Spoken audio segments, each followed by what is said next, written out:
Great. Good evening and welcome to the April 7th meeting of the Litchfield School Board. I'll call the meeting to order and we'll start with the Pledge of Allegiance. I pledge allegiance to the flag of the United States of America and to the republic for which it stands, one nation, under God, indivisible, with liberty and justice for all. So review and revision of agenda. I have one revision to make for the agenda. We're going to move the discussion about CHS's schedule regarding the 4x4, the AB schedule for 21-22 to right after the CHS Hall of Fame proposal, if that's okay, before community input. Okay. All right. And so let's see, a summary of non-public actions from March 3rd, 2021. Mrs. Harrison made a motion to approve the March 17th, 2021 non-public minutes. Mr. Burke seconded. The motion carried by roll call vote. Mrs. Harrison, yes. Mr. Burke, yes. Mrs. McDonald, yes. Mrs. Hirschberger, yes. And Mrs. Eames, it's abstain. That will bring us to Mr. Perez with the CHS Hall of Fame proposal. All right. So as many of you know that this is the 20th, technically the 20th year of Campbell High School. And so me and a couple of the original faculty members got together and we decided that we would want to start the Campbell Hall of Fame going into this year. So I sent you all the paperwork. My goal is to put all the mission, the nomination process, all the nomination forms, a link onto the Campbell High School website for people to nominate. The three nomination forms are going to be former students, alumni, 5 years out of Campbell High School, community members that have contributed to the high school in some way, and then faculty and staff, either former faculty and staff, it could even be current faculty and staff, depending on the nomination packet. The nominations will be voted on in a two-way process, one through a rubric. The top, there'll be a cum score if it falls in between. I forget what I put down for the amount of points, but if they, and then we'll get together as a group and we'll take those top, however many come through. And we agreed that we didn't want more than 5 a year be nominated for the Hall of Fame, no more than 5. My plan is to have 3 plaques in the main lobby put up with little placards for each nominee, and it'll be categorized by the 3 different nomination, student, alumni, school contributor, and then faculty and staff. The process would be year-round nominations. Nominations would be collected in July, between July 1st and July 10th. Then it would be distributed throughout the summer to all of the members, the committee members, to go through the rubric and take their time to score it, really look at the nomination packets, and then we'd come back in the first, second week of the school, and that's when we would vote, and then hopefully during the homecoming week, that's either the last week in September, first couple weeks of October, we'd have the ceremony for the inductees to the Hall of Fame. Great. I think it's a great idea. It's a great way to celebrate the 20 years of Campbell. Yeah. Yep. So I'm just looking for the school board's blessing on that to move forward. Okay. Do you need a vote from us to move forward with that? Yes, vote. Probably a vote? Okay. I'll make a motion to approve and give our enthusiasm for the Campbell High, for the founding of the Campbell High School Hall of Fame. A second.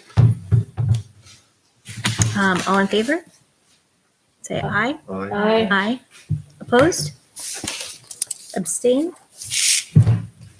So that passes 5-0-0. Thank you. Thank you. All right. Go, sir. Thanks. Bill, you're up. Okay, so we are in the middle of our master scheduling process, and if you can recall, for those of you who were with us last year, when we were doing our scheduling, we had a schedule all ready to go, April, May, June, we're ready to move forward. And then we really started thinking about the pandemic and its impact on our students at the end of last year and then moving forward. And one of the things we found was really difficult during the remote learning for kids to balance and manage their 5 to 6 to 7 classes that they had during that time. So in going into the school year, we really thought, okay, how do we minimize some of that challenge for both students and for the faculty? So we went to the 4x4 block scheduling program. And what it did is it allowed kids to focus on either 3 classes or 4 classes each quarter, depending on what their schedule called for. It's worked really well for kids. It's worked really well for staff members for this school year. But now we have to think about what next year is going to be like. And so I did a number of surveys. I provided you the survey information. And what we have is a really interesting mix. If you look at our students are essentially split down the middle. It was a 46 to 42% in favor of the 4x4 schedule. One of the things I did in looking at the data is I separated out the seniors and looked at the data without the seniors and without the freshmen. And for 2 reasons. The seniors, they don't have the same vested interest as they would if they were a 10th or an 11th grader. So I said, okay, let's pull that out. I also pulled out the freshmen because they haven't experienced our modified AB schedule. When you do that, you all of a sudden see a very significant change in terms of the numbers. Far more of the kids preferred the AB schedule than preferred the 4x4 block. And so it was really interesting to see that. I'm not sure what that was. I think part of it is simply there was a comfort level with that alternating day schedule versus the having 5 classes in a row every day of the week without a chance for a respite. One of the things that we saw this year, it was really challenging. It was challenging in a number of ways for students, but it was when students had 4 classes during a quarter, they had no study time. They had no break between classes from one day to the next day. They had to keep on the treadmill running really fast. And what we were finding was those students who were involved in lots of challenging classes and then had to do their co-curricular. So they're in athletics, they're in band, they're in those other things. The students are really struggling to keep up with those things. The other piece to this, which is significantly challenging, is in the 4x4, it did not allow us to take our AP classes and allow us to use them over the course of a whole school year. Okay, they ended up having to be either a first semester class because a year-long course became a semester course. So it's either a first semester class or a second semester class. Neither one of those are effective ways of teaching an AP course because what we found is at the end of the first semester class and you have AP US history, second semester you don't have that and your test is in May and you don't have that contact with the teacher, you don't have that constant review and sort of research and rethink and do those things. So for our AP classes, that was a significant challenge. Another difficulty for us was for our special ed students. And this was something that really caused me some concern, which was that most of our in fact, nearly all of our special ed students have a directed study hall in their schedule. That directed study hall has to be in their schedule every quarter of the year. Essentially, what you've now done is you've taken away 1 class time from those students from their ability to gain credits. We don't give credit to directed study hall. So then what happens is those students can only get the 24 credits required for graduation fitting in their schedule. They can't get in any others because of the fact that they have to have the directed study hall in there. And that's a real challenge for kids who might want to have some of those other opportunities and take some of those other classes. We looked at when we made the change, our teachers amazingly took up the challenge and worked with it. One of the things we found when we scheduled is we scheduled teachers to have 3 classes.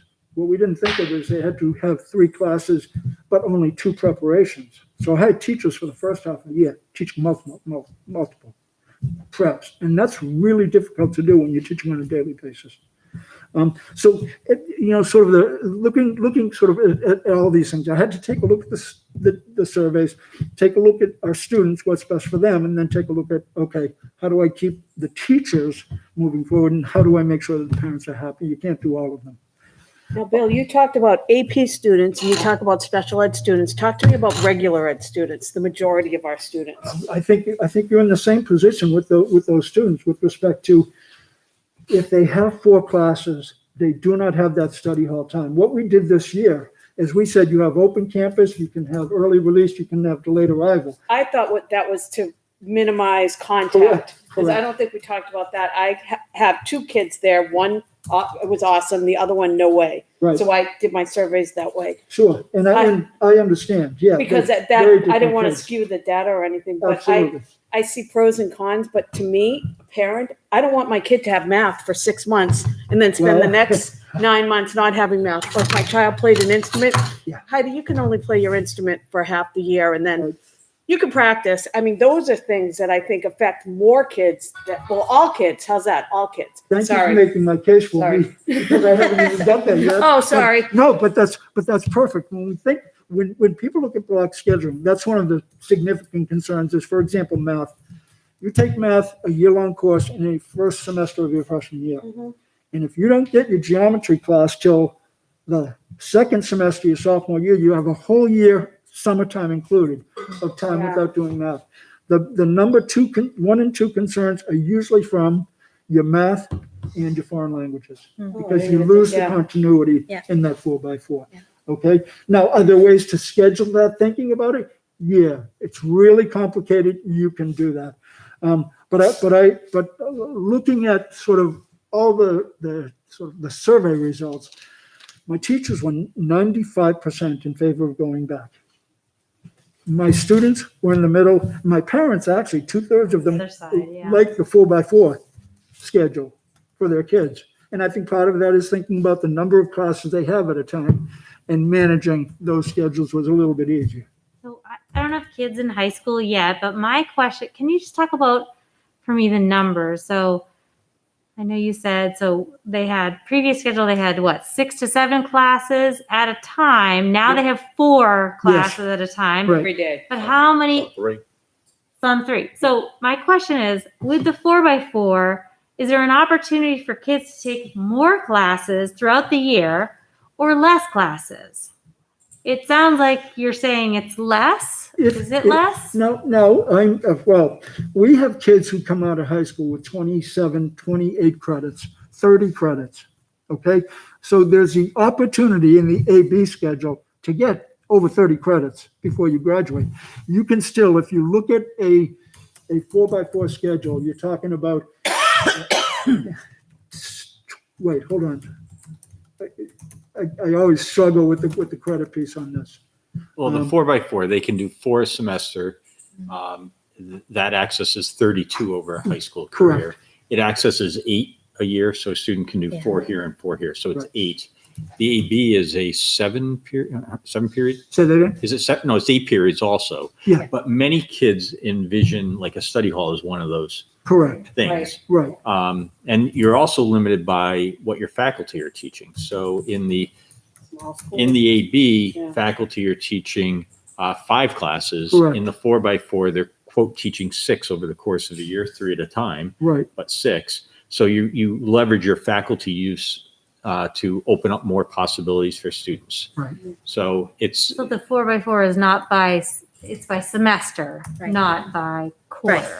Okay. Well, it can be by quarter, It's by quarter too. Yeah, if it's a you semester-long have a- class, it goes Oh, down to 1 okay, quarter. right. You have it in 1 So quarter. it becomes a more intense program, Yeah. faster paced. The advantage of the AB is that you have that alternating day schedule, so that students can have that time to work on their math in the day between, and then do their work for the second day of the class.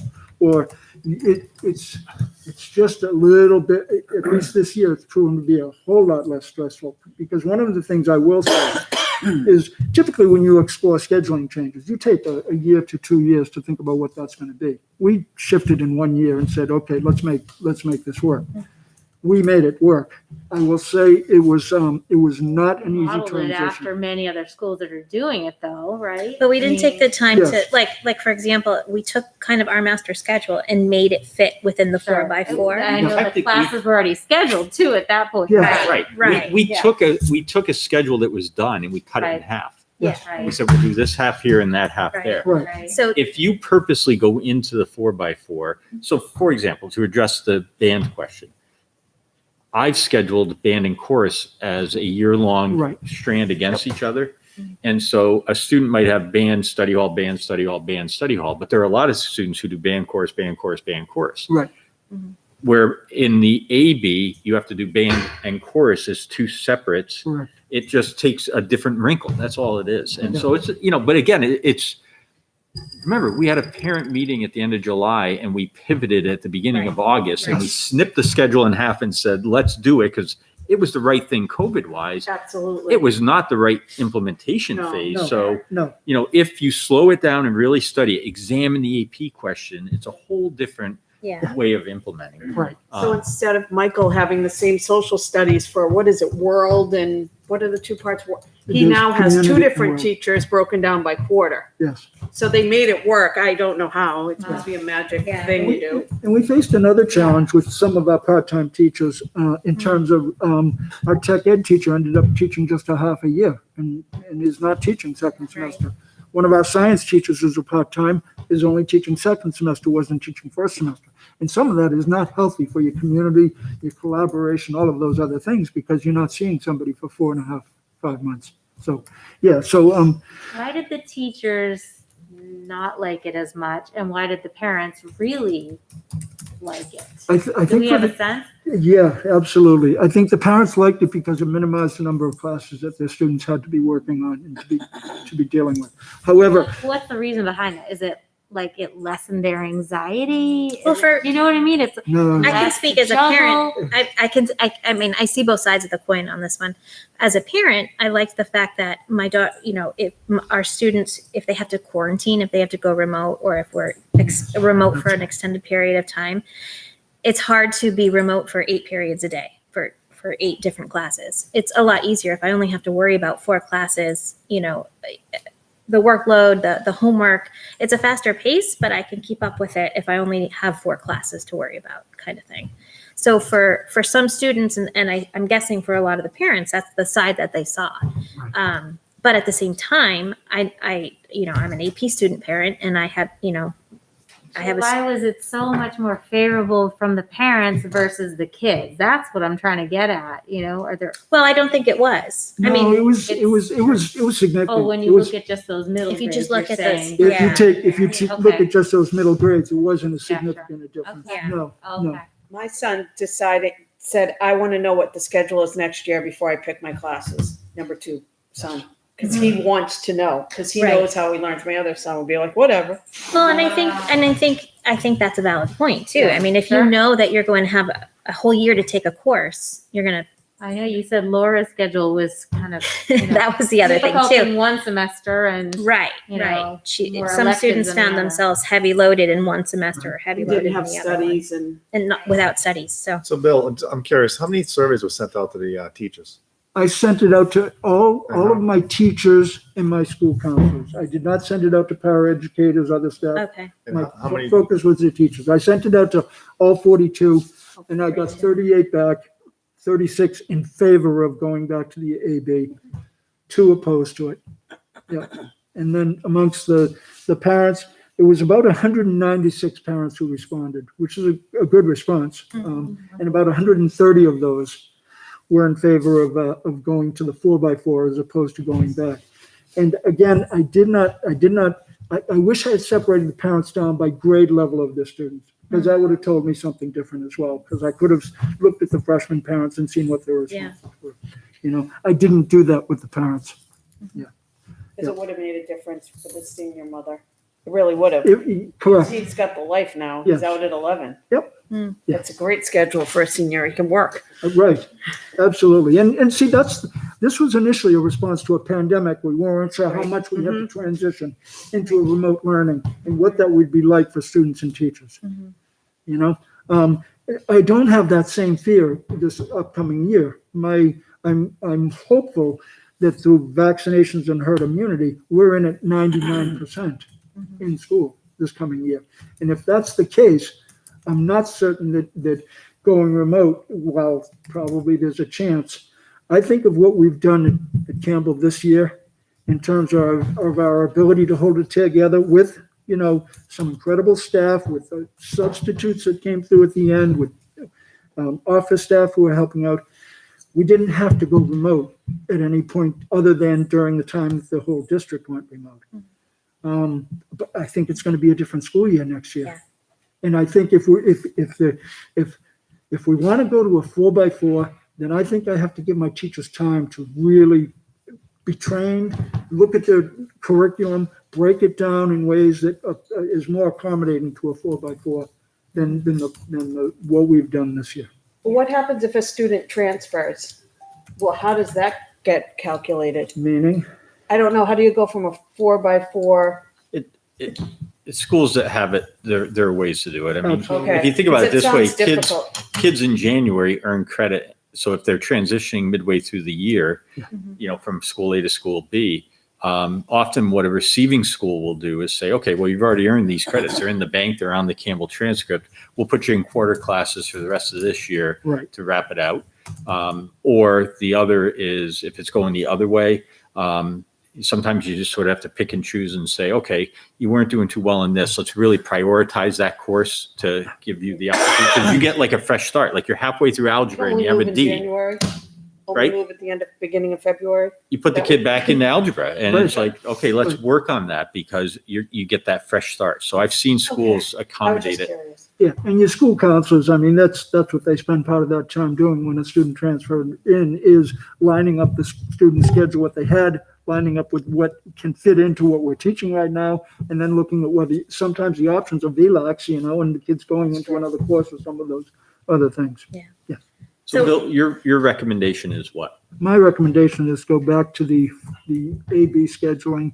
We're looking at some other things along with that. We're looking at building a larger block on Wednesday, say, where we can do remediation for kids who are really struggling, thinking about recovery along the course of a quarter or a semester, so that teachers can haul a kid down to the room and say, here's what we need to do, let's get on top of that. Because that's one of the challenging pieces for us right now, is trying to find time for those things. So if a student needs to be in math class and needs to be making up a quiz or a test and talking with the teacher can either schedule the student or the student schedules himself. And for those students who don't need that access, okay, then it's an extended advisory, or maybe we do some enrichment things. I don't think that's fair at all. I'm out there. That's not fair. My kid's doing the right thing. Why does he have to have an extended study because kids aren't keeping up with their? No, he could have an enrichment activity. He could, Who's going to do that? Mr. Keefe may want to teach fly fishing and go out on the field and show a student how to. Surprise! But some of those other things might be available to them that would be more enjoyable. And So less- instead of having advisory, Yes. you have a long advisory on Wednesdays. You would have your advisory, say Bob isn't doing well in Mr. So-and-so's class. You would send Bob there and you'd bring the rest of your kids out for their fly fishing thing.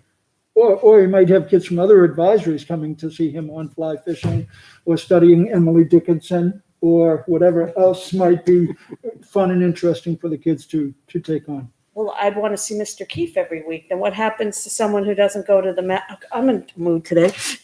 Because we do a focus at my school and it's spread out equally. Yeah. So only 16 kids can go to your class, Mr. Keefe, especially if maybe someone in your English department would be doing remediation. So what I'm doing right now is Jody's talking with the head of counseling up at Bow High School. Okay. Bow has this type of a program. They actually have 2 blocks in the course of the week. And we're trying to explore to figure out, okay, what are the options? What are the opportunities to do this in Campbell? Conval has something similar. So we're in the process of seeking out what is it that we can possibly. Does it have a name? Is it a focus? Is it a? They call it a flex block in some Flex places. block, okay. Yeah. So I would rather my kid have that instead of a study. So he'd have a class and that would be his study or whatever. Yeah, we're. Find something just for you, Liz. No, sometimes I don't think it's fair that we people got the impression that we did our finals are in 2.5 days, that kids lost Yeah. time. We all saw it on Facebook. They didn't. Yeah. It's all what people see and choose to Correct. see. Like, Right. to me, I see Patrick working with Romeo and Juliet and little Brendan sitting over there in the corner doing his math paper. So Mike, can you give the others, because you're familiar with the 4x4 block and have been in the past, and Tina just said like how it was with her daughter being remote. Mhm. What's the advantage for a student in school to do a 4 block as opposed to the AB? With the 4x4. So I think there are several advantages that go with it. One is, again, that you can focus on just the 4 classes. So, let's face it, a student in the AB has had 4 classes that day. And now they're sort of parking for a day, like, okay, I don't have them again till Wednesday, but my gosh, tomorrow I have these 4 or 3, and I need to now get ready for the following. So it's certainly, they're juggling, there are just more plates spinning at any one time. Whereas if it's just 4 and then the same 4 all the way through, you can focus, right? Another advantage for the students is sort of the mid-year fresh start. Anybody who's got a kid in college knows that they take a deep breath in December when that ends and something new is coming. So there's that fresh start in the middle of the year. That, by the way, that's good for faculty too, to have a fresh start with. It's like, okay, those classes are done. I brought closure to it. And now I'm going into September in the middle of September and January. It's a really nice feel from the staff point of view. But it causes you to just think in chunks differently because the year is sort of broken out a little bit different. Those to me are the main advantages. There are drawbacks. Bill hit on the math and the world language. We got to the point that we would actually schedule 2 different geometry numbers. There'd be a fall number and a spring number. So kids could say, I'm requesting to take it in the fall. Then when you're building the master schedule, you balance your staffing around more kids want to take it in the fall than the spring. So there are ways to get after that, long-term ways. But again, when you snip it and implement it, you don't put any of those pieces in play. So honestly, Brian, I support Bill and I support the high school's decision to go back. I think it's the right thing given where we are because we didn't do the block for any reason other than the COVID. And I really think we're just in a different scenario. You got to remember your master's contract is built around the AB. We have a memo of understanding that allowed us to go this year. We don't have a memo of understanding for next year. So I think what we should do is follow the course, honor the commitment we've made with our staff, make the transition back. And then if we want to continue, like if there were nuggets of this that people are excited about, let's spend next year talking about those. And frankly, we're going into negotiations and, is it something that we want to pursue? That's a whole different conversation than to try to stay the course and try to negotiate another MOA and so forth. I think what we've done is an awesome test run. I'm just wondering if the teacher surveys, why they were so disappointed was mainly because they were just thrown into it. And we really didn't go about it, I don't think, the right way.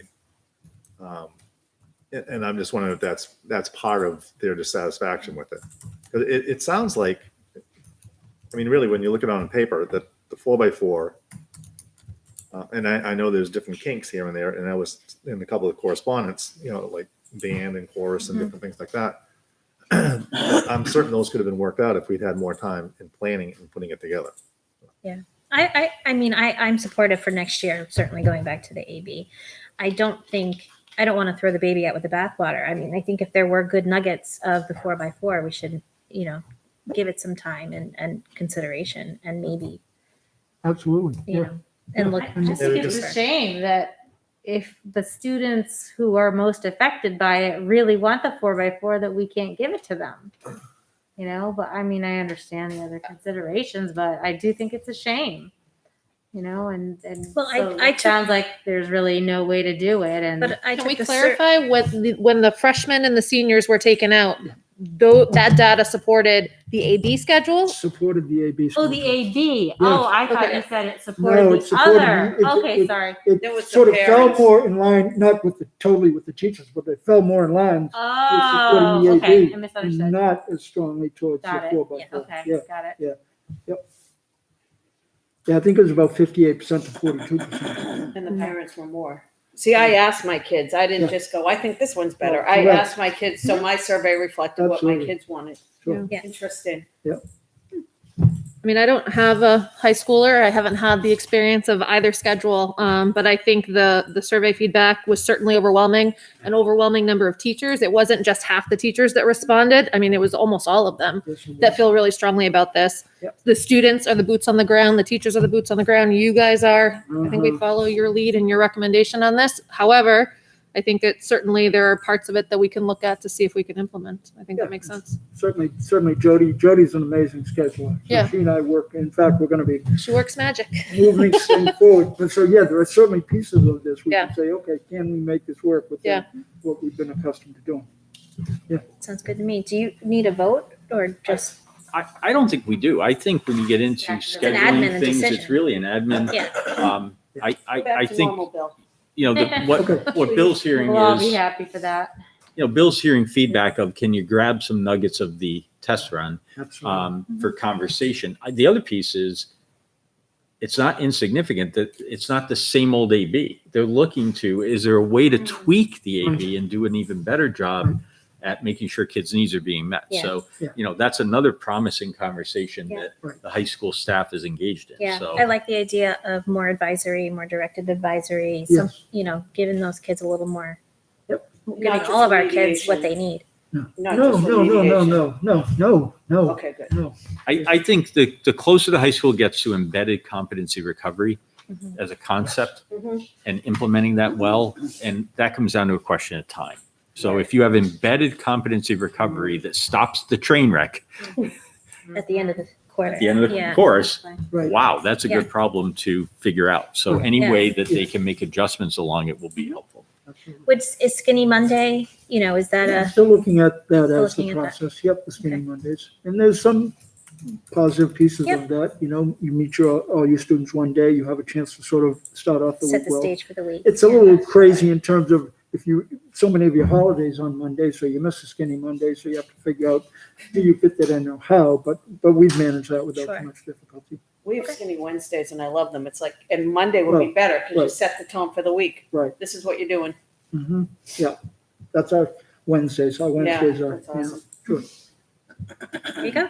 All right. Yeah. Excellent. Thank you. Great. Thank you. You want to stay? Oh, you have to. Oh, He's still got more to do after. Or he's staying for the, what CTE. time is CTE joining us? They should be with us. If they're not with us, I'd be Okay. surprised. Okay. We'll get right to him.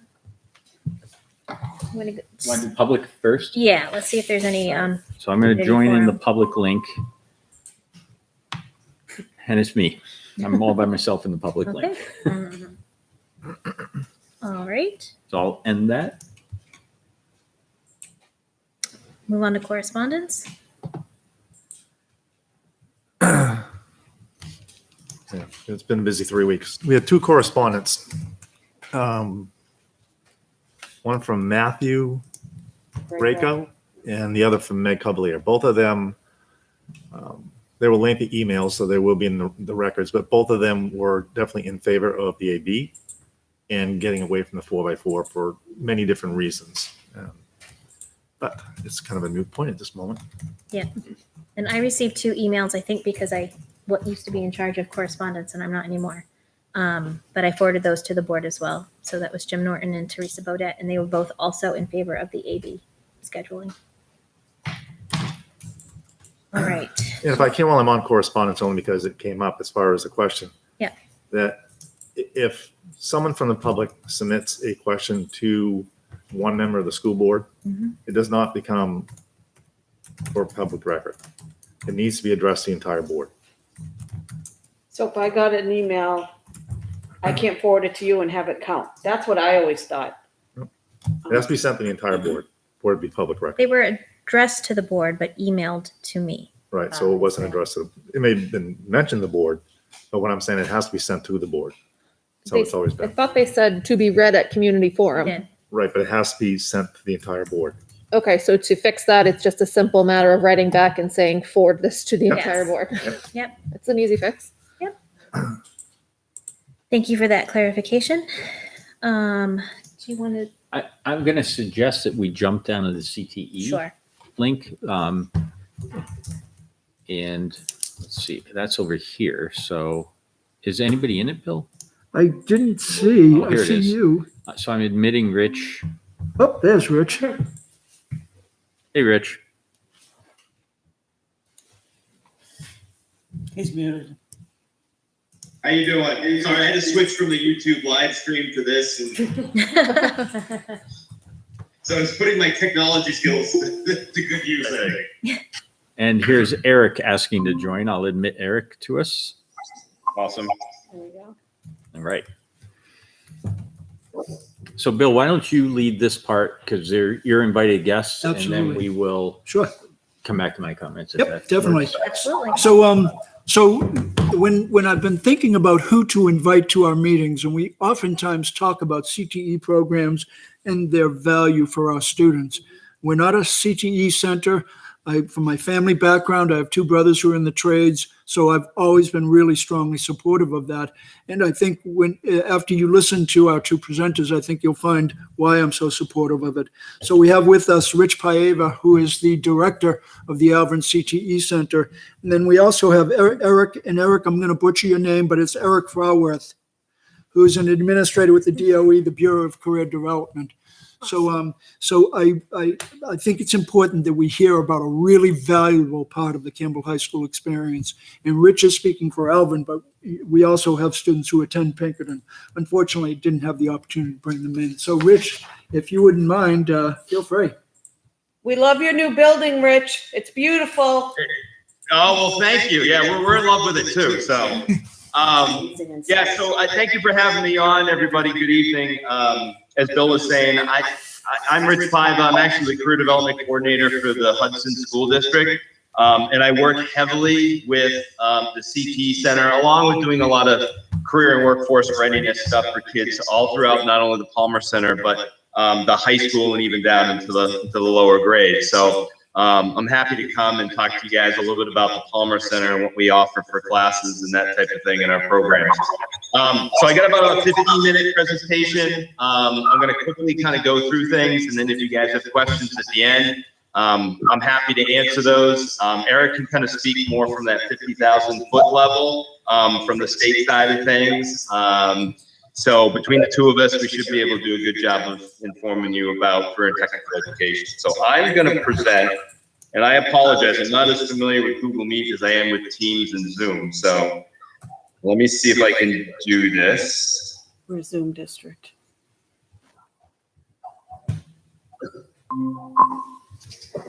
You did awesome. Oh, look at that. Look at that. By the time the pandemic is over, I'm going to have this down pat.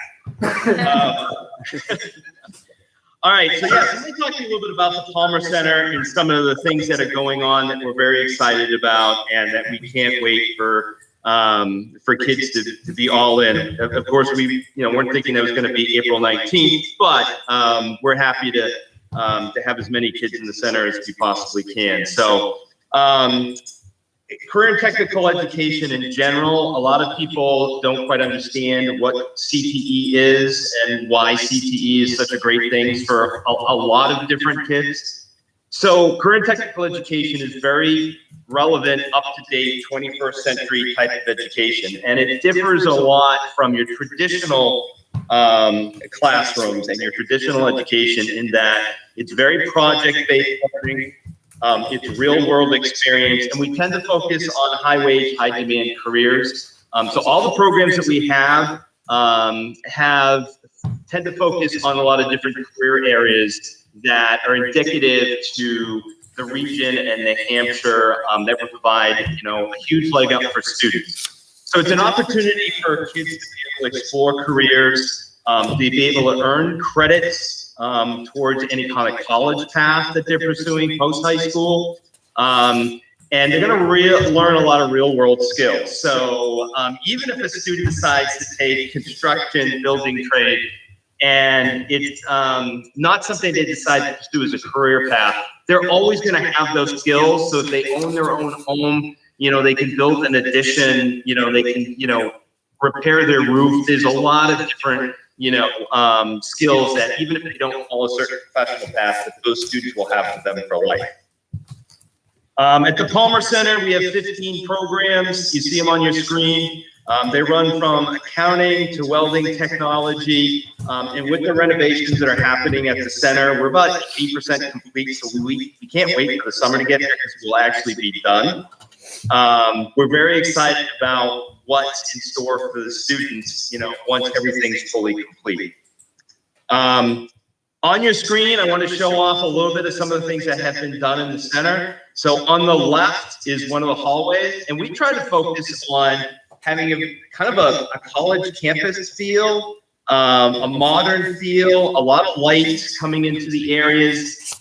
This is an area that is down in our natural resources area. And you can see there are a lot of windows, both from above and into the classrooms and the labs.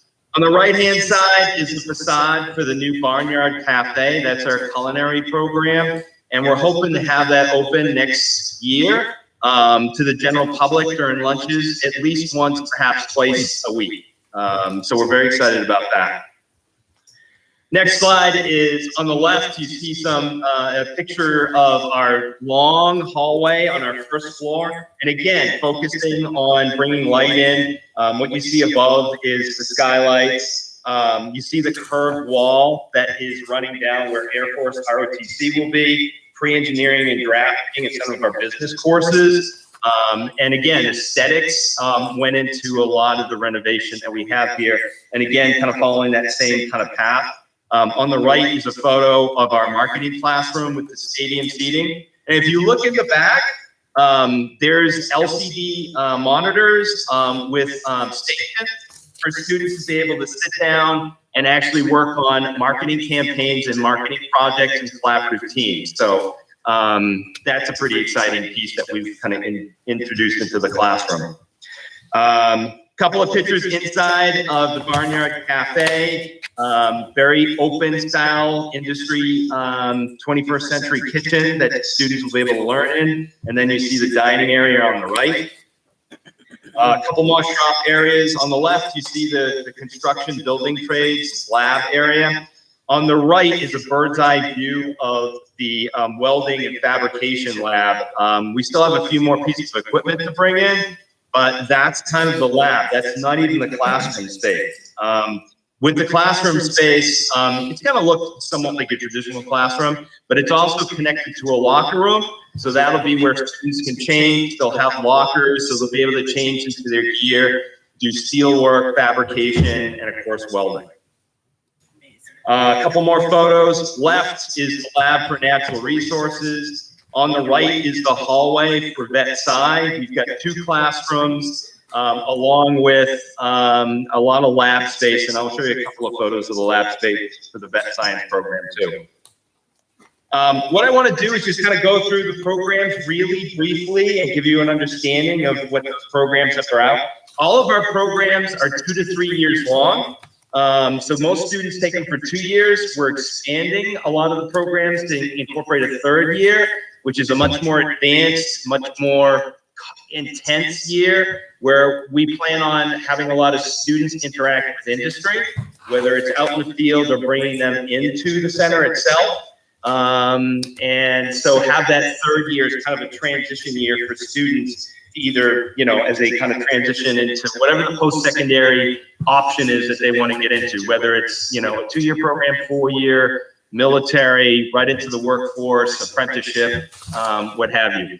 Air Force ROTC, what's exciting about this program is that 2 things really. One, a lot of people think it's just for students who are military bound. That could not be further from the truth. Probably 65% of our students in this program do not pursue careers in the military. And the second piece is that it's we're now incorporating a lot of drone technology into our Air Force ROTC. We're very excited about this. At the end, students might be able to, we're hoping, to be able to get their drone pilot license by going through all years of Air Force JROTC. We just started it as a club.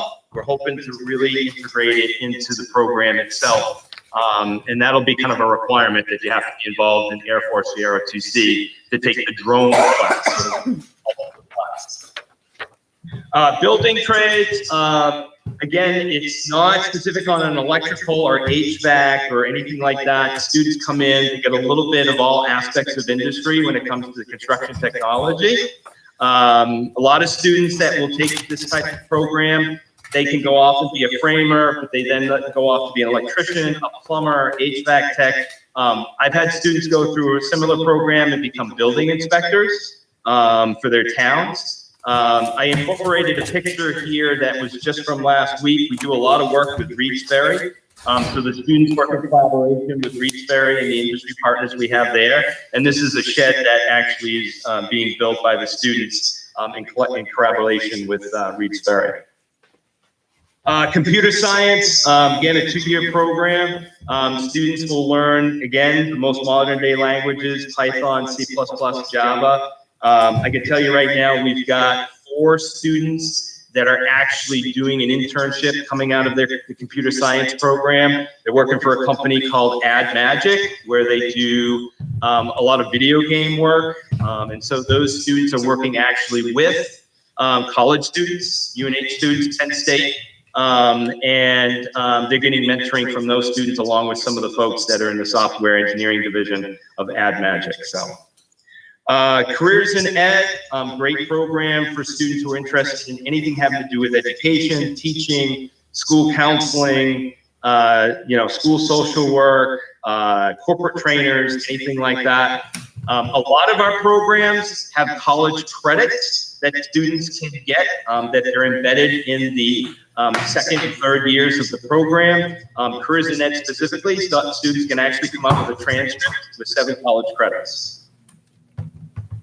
Culinary arts, I showed you some of those pictures there. We have a lot of students that will go off and they'll do anything from, be front-end managers, regional managers, sous chefs, you name it, that falls under that hospitality category. This is a photo from last year before we all got rudely sent home with the pandemic at the MRE Challenge that we participated in, last. Digital media, very excited about this. So you can see the classroom space, but then I took a screenshot of the production studio that we have. And again, every career and technical program we have is heavily competency driven.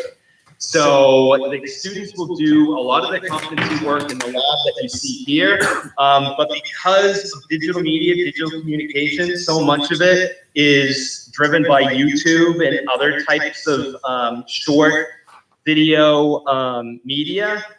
We have a production studio that students will utilize in order to kind of work on some of those competencies that you see companies will produce, vignettes, things like that on YouTube.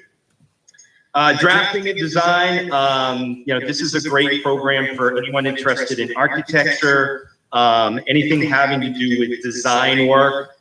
Students will learn AutoCAD, Inventor, Revit. Revit is a very popular architectural software that students, I know that I placed an internship in architecture at the high school level that they'll actually use those skills in this class at those architectural firms. PreEngineering, which is related to the drafting and design. It's a project lead the way class. We have a lot of students who are interested in everything from mechanical engineering to electrical to aerospace that will take this program.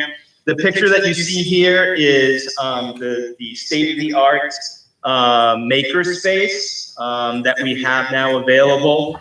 And so you can kind of see in this photo to the left, those are the 3D printers, brand new 3D printers that we have installed. We have a laser engraver, a high-end plotter, and lots of other cool toys for the students to be able to learn off of in order to be able to, what is engineering, right? To be able to come up with new solutions or solutions to problems that arise out in society in real life.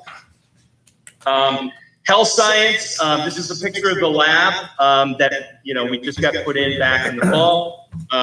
We have students that will take this for 2 years. Students can get 3 college credits from Manchester Community College in medical terminology. And we have it going on right now that after school, students can actually get a certification as a licensed nursing assistant, which is a great opportunity for students that want to be able to jump into the healthcare field. And this can be a great way where they can have an entry level, job while they go for further things if they want to go beyond the LNA, whether it's physical therapy or, being a registered nurse or, sports medicine or you name it. Heavy duty mechanics, again, a 2-year program. Kids can come out and be OSHA 10 certified. We're looking at some other certifications, which I'll mention in a minute. This is a photo of a student that I placed out in the field out of this program last year. He did an internship it's in DPW. And he excelled at it so much that I did offer him a position at the end. But he decided to actually take another offer because, he really shined, in this opportunity after having 2 years of the heavy duty mechanics diesel program. Natural resources, which is also known as forestry. A lot of students will take this if they love being outside, they love working in the outdoors. We have 100+ acre tree farm that the students work with. This is a great opportunity for students who want a career, whether in, as a forestry technician, fish and game, or ecology or environmental scientist or anything of that nature. Vet Sci, we're one of the only programs in the state of New Hampshire that works with small and large animals because of the Alvern Farm. And what's really cool about this is that the picture on the right in the lower bottom, that's a picture of the new surgical suite. We had that installed as part of the renovation. And so what we plan on doing for next year, we'll actually have that open so that folks from the outside can bring their pets in. We'll actually have a veterinarian on site 1 day a week, and they'll be there to perform some basic procedures like spaying, neutering, that type of thing. We'll be able to have some students in that surgical lab, but what's even cooler is that it's a closed circuit camera in there as well, so they can stream that into the classrooms as well. So that's kind of a cool opportunity that we're going to be able to have for students. Welding Tech 2-year program. Kids learn everything about welding and fabrication. That's kind of the new spin that we're putting on the Welding Technology program, is that fabrication part. Because in this day and age, as we're in 2021, a lot of companies want welders. They also want, students to be able to do some steel, some metal fabrication. So we're introducing that as well. Students can get their OSHA 10 card out of this program. This picture here is a picture of my student from last year. He came out of the welding program. We started him in an internship, and it rolled over into an apprenticeship after he graduated. He came back in January, and he was very excited about the fact that he hit his first 1,000 hours on the job training, and he was getting a bump in pay, about a $2 bump in pay. But he also just completed his first semester at Manchester Community College, and the company paid for it. So not only was he getting paid at this company, the name of the company is Spraying Systems in Merrimack, they also are paying for his schooling as well. So that's what's really cool about the apprenticeship piece. So that's kind of a rundown of our programs. I want to emphasize the fact that we're always working to get every program tied into some sort of dual enrollment situation for college credit. Some of our programs have an articulation agreement rather than the dual enrollment, the Project Running Start. And what that basically means is with the articulation is that we have an agreement with a school, some college or university that has agreed, say, if your students take your 2nd level class or your 3rd level class, we agree that they don't have to take this course at our school. They can skip that course. We always try to focus and work on getting more of the dual enrollment, which basically means they don't have to just skip that course, they actually get college credit. So whether or not the kid decides to go to Southern New Hampshire University for accounting, maybe they decide to go to RIV, or maybe they decide to go to whatever school, University of Montana, you name it, they'll always have that transcript. And so we try to do the dual enrollment. And you can see on the screen, we've got a couple of programs that we're in process to try to do that with. Natural resources and heavy duty mechanics, we're working with those schools to make that happen. Again, I mentioned this earlier, internships and apprenticeships. Here are some of the industry partners. This is a short list. And we're happy to do that for area school students. if they're career mature enough and they've advanced enough in their program, and typically that's usually their senior year, we will put them out in the field. I will tell you this, that at this point in time, probably 50% of the high school internships are paid internships. So it's a beautiful thing when a student can go out, get experience, get high school credit, and they're able to get paid. Most internships pay, if they are going to pay, it's about $11 an hour. That tends to be the going rate. So we had a bit of a hiccup because of the pandemic. Businesses weren't taking students. In my conversations with a lot of organizations, I think that's starting to change. A lot of places are thinking about now accepting students back. So that's the good news. Couple other quick mentions. With career and technical education, there's a lot of what we call CTSOs associated with the programs. Career and technical student organizations, things like DECA, HOSA, Skills USA, Ed Rising, Educators Rising. Here's a group of the officers that we had for the Health Occupation Students of America, that CTSO, and we invite all students to be part of these CTSOs for every program, whether they're from Alvern or from one of the area schools. Just a couple of key points that I share with the Campbell students. Transportation to the center. There's a bus that comes from Campbell, but we're open to have students come by car if your district so chooses, especially with our brand new parking lot that's designated just for area students to come and visit the Palmer Center. Typically the schedule is first thing in the morning or late in the afternoon, and we do that so that it doesn't impact student schedules as much as it could if it was in the middle of the day. And then certifications, just want to emphasize that we're always working to get certifications for each and every one of our programs. Sometimes it's easier said than done for high school students.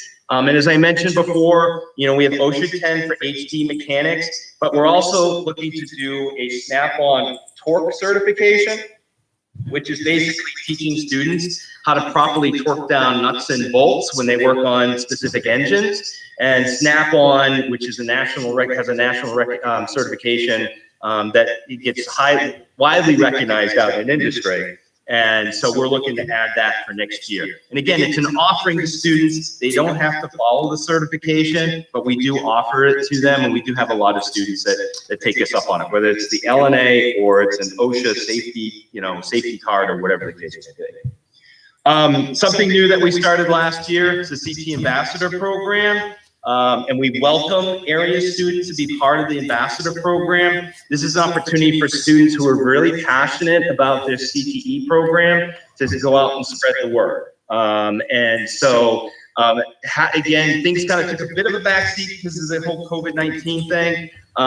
But we've been able to still work with students throughout the school year. And they've done an amazing job talking about their program, what it's done for them. And they'll talk to younger students, they'll talk to community members, they've talked to dignitaries, whether it's the governor or anyone else that we've had down to come and visit the center. Last but not least, I'm going to leave you guys with some resources. So last week, I know I passed along to Bill, this presentation, and so it should be that all the links work. So this one here is to our virtual open house. Of course, we couldn't have a regular open house because of the pandemic. So we worked with a local videographer to kind of create a virtual open house about the Palmer Center. And then the next, oops, I meant to go ahead. Okay, and then the next slide, the last slide actually, is the virtual open house again, but it's chapterized. So it's on YouTube. And so if you don't want to watch the whole 28 minutes, you can break it down into programs and the different chapters within the open house so that you want to bypass a couple of things. We mostly did that for students and families because there might be some students that are just interested in, say, veterinary science. And so they can skip over accounting, they can skip over marketing and just see that. The next link is to an article that was just recently put out about one of my students that you saw in this presentation, about his internship and how it rolled into the apprenticeship.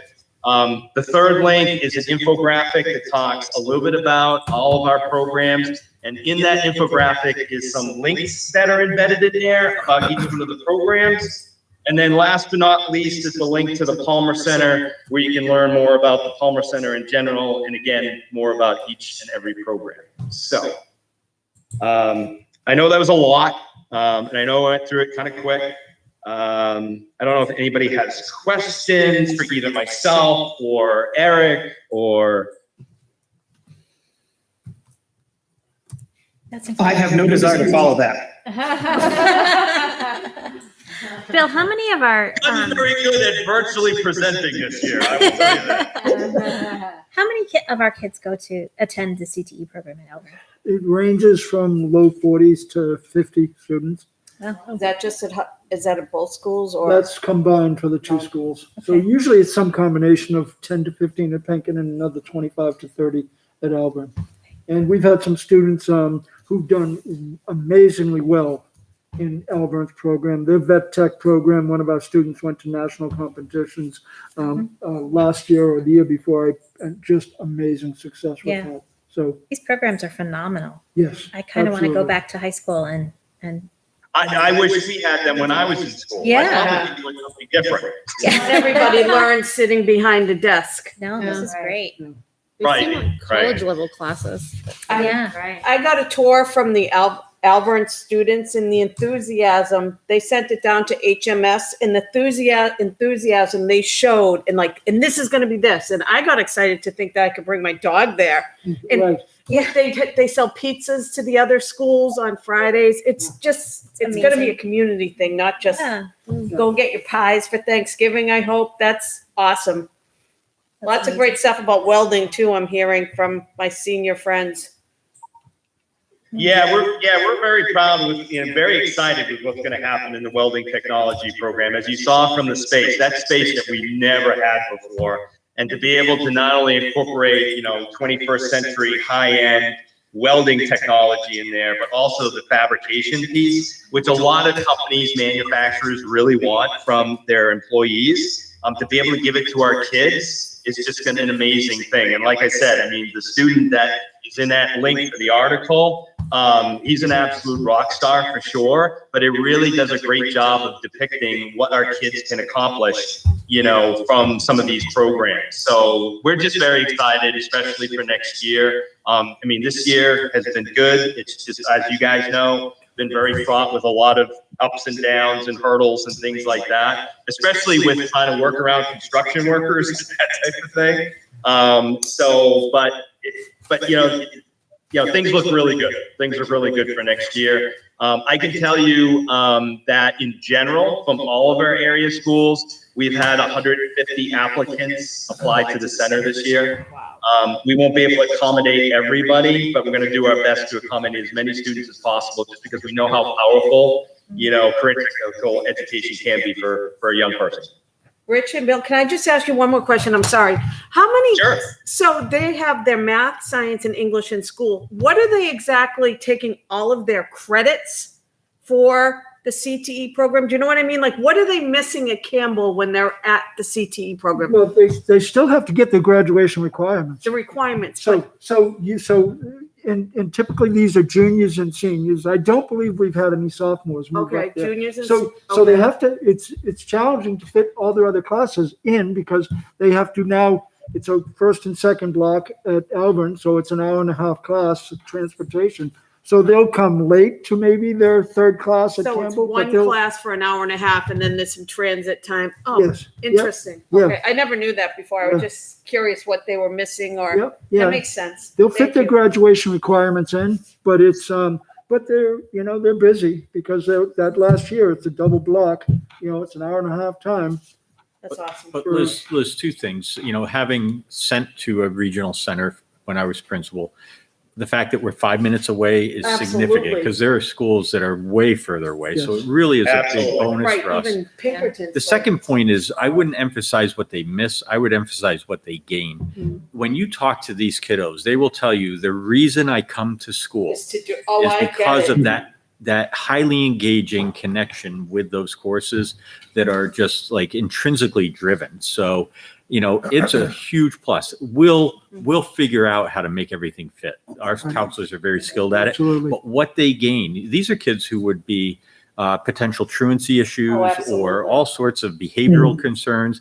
But the fact that they're connected and are engaged is gold. Back in my day, you just go to a technical high school and we never saw you again. That's the And Mass. In fact, they can still keep their roots That's in the Mass model, Litchfield. yeah. That's the Yeah, like- Massachusetts Well, model. these aren't classes that you think about are just vocational classes. Right. When you think about college opportunities, at Pinkerton one year, one of our students, the salutatorian, was a kid who took CTE classes. Yeah. Awesome. Okay? That's the point Yeah, that second-ranked kid in I the wanted to class. touch on that too. It's Yeah. not just the kids that struggle or No. the kids that, aren't interested in school that go to these programs. I actually attended a careers in education at our, where I grew up, we had it attached. So it was fantastic. I did AP bio and I took like an advanced art class, and then I went and did played with preschoolers and learned about education in the afternoons. It was fantastic.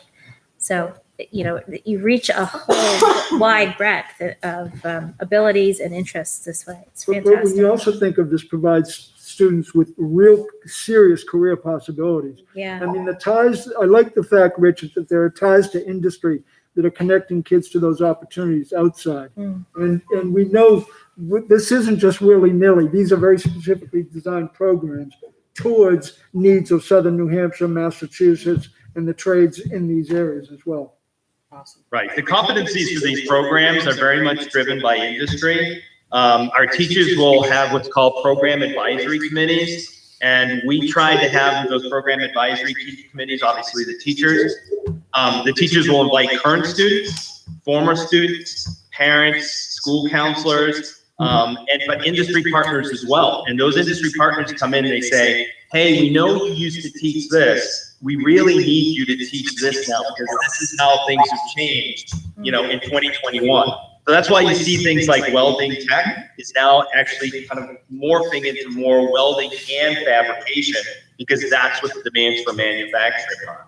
And it's just, again, it's a wonderful opportunity for a student, and so my student who is 18, who graduated last year, he's making some really good money while the company pays for him to get his associate's degree at Manchester Community College. You can't beat that. I mean, that's, and again, it's not for every kid for, welding. I mean, we have kids that are going to go off to get a 4-year degree, from health science or from careers in education because they want to go get a teaching degree or they want to get a master's to be a school counselor, so it really meets and reaches a lot of different students for, what their career aspirations are. And there's a few things that we're working to facilitate from a statewide level, and there's a couple of unique opportunities that Palmer Center actually provides. They are the only high school in the state that offers the heavy equipment program. And we were actually contacted from the national organization that oversees the apprenticeships in heavy equipment because the construction trades are actually being slowed down because the heavy equipment used to clear for housing lots and the equipment's down because there's no one repairing it. And so we're actually looking at bringing in a national apprenticeship program into Hudson to get these kids into an apprenticeship program either in their senior year or right when they get out of high school because it's such a need in New Hampshire.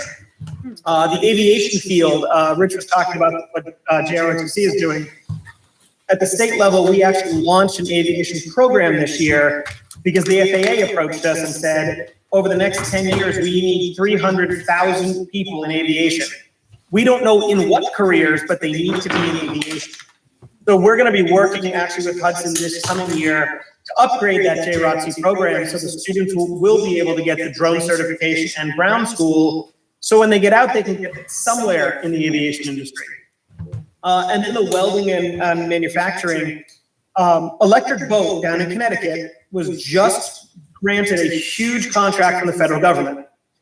And they subcontract out a lot of the work. And so they are working with manufacturing companies in all of New England. And the association that facilitates this has reached out to myself and my counterparts in the other New England states to find out what programs we offer within the trades, how many graduates we have each year, and what's our ability to expand our operation. Because over the next 5 to 10 years, these subcontracts are going to be coming down to the local New Hampshire manufacturing organizations who will need to scale up. On top of that, New Hampshire is looking at a wind farm project off the coast, which will require manufacturers and underwater welders.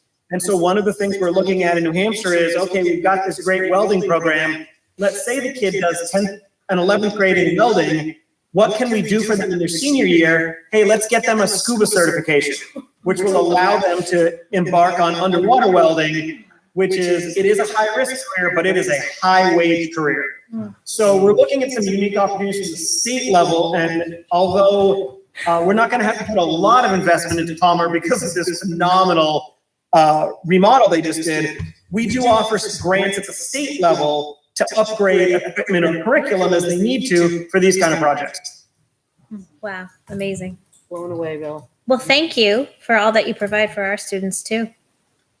You're welcome. And if anyone has any further questions, you're more than welcome to reach out to me. I know Bill's got my contact information.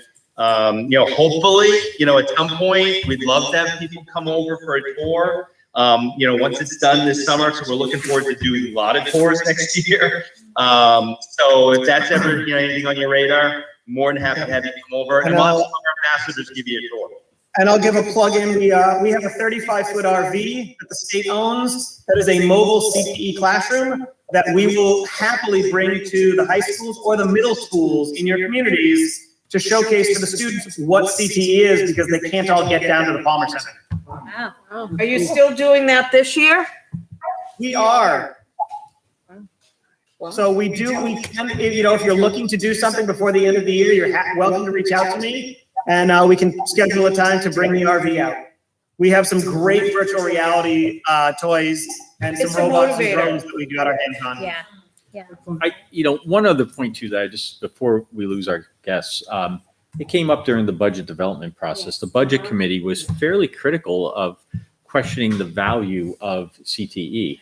And I said to him, by the time I'm done, I'm going to show you why you want more kids going there, because you're leveraging the Pell Grants that are funding the centers in a way that if you stop that and bring the students back to Campbell, we now need more staff in order to teach the kids in the building. And by the way, there's not a Pell Grant to support that. So, the other thing is when you do the dollars and cents of the credit earned, not only is it highly engaging, the dollar and cents are totally on the side of supporting more students attending. So it's exciting, it's engaging, and by the way, it's also cost effective to engage in this. And we need to remember that, because our chance to educate the budget committee is, or the public, is very, very real, and we need to take advantage of that going forward. And thank you for that. And the state does reimburse the school district up to 75, or covers up to 75% of the cost of the student attending CTE. So it is a small investment, but definitely a worthwhile one.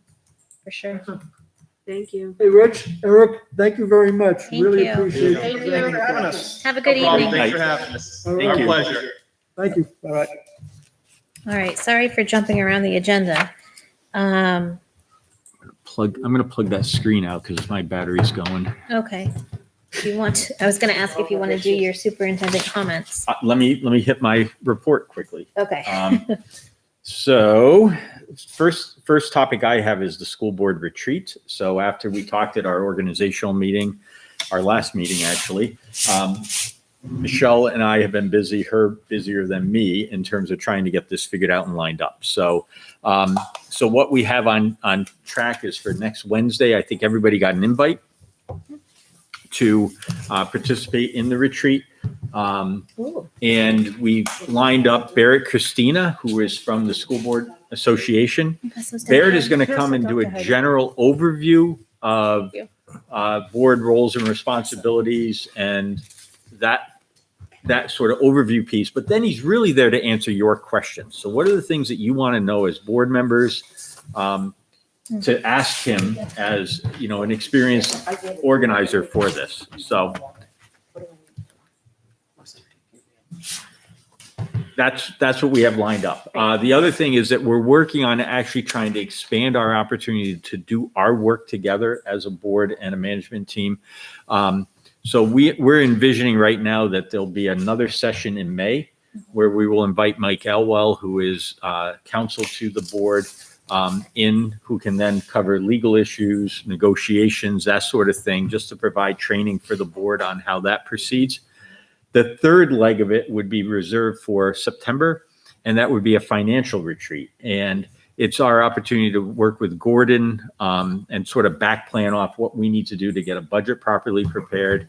And the board to set some financial goals so that going into the budget season, we all know our immediate needs, our short-term objectives, but also our long-term objectives and how it all sort of fits together. And so, and again, it'll give the board an opportunity to ask the questions of our council so that you can be better educated and better prepared as board members. So that's our thought. So I'm looking for feedback on that. Do you think we're off base as we're sort of plugging ahead? Michelle's working on a 3-column document that sort of breaks out these 3 training opportunities. So it'll be the initial reminder or opportunity to ask questions in general from the school boards, the legal piece, and then the financial piece. And we'll sort of parse that all out. And we're envisioning, maybe 3-hour meetings. We this time we did it on an off Wednesday because we wanted to get rolling on it.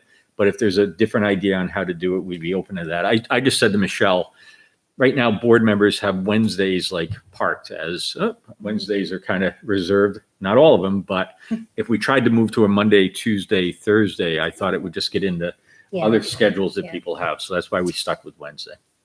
So our goals would fall under the first one.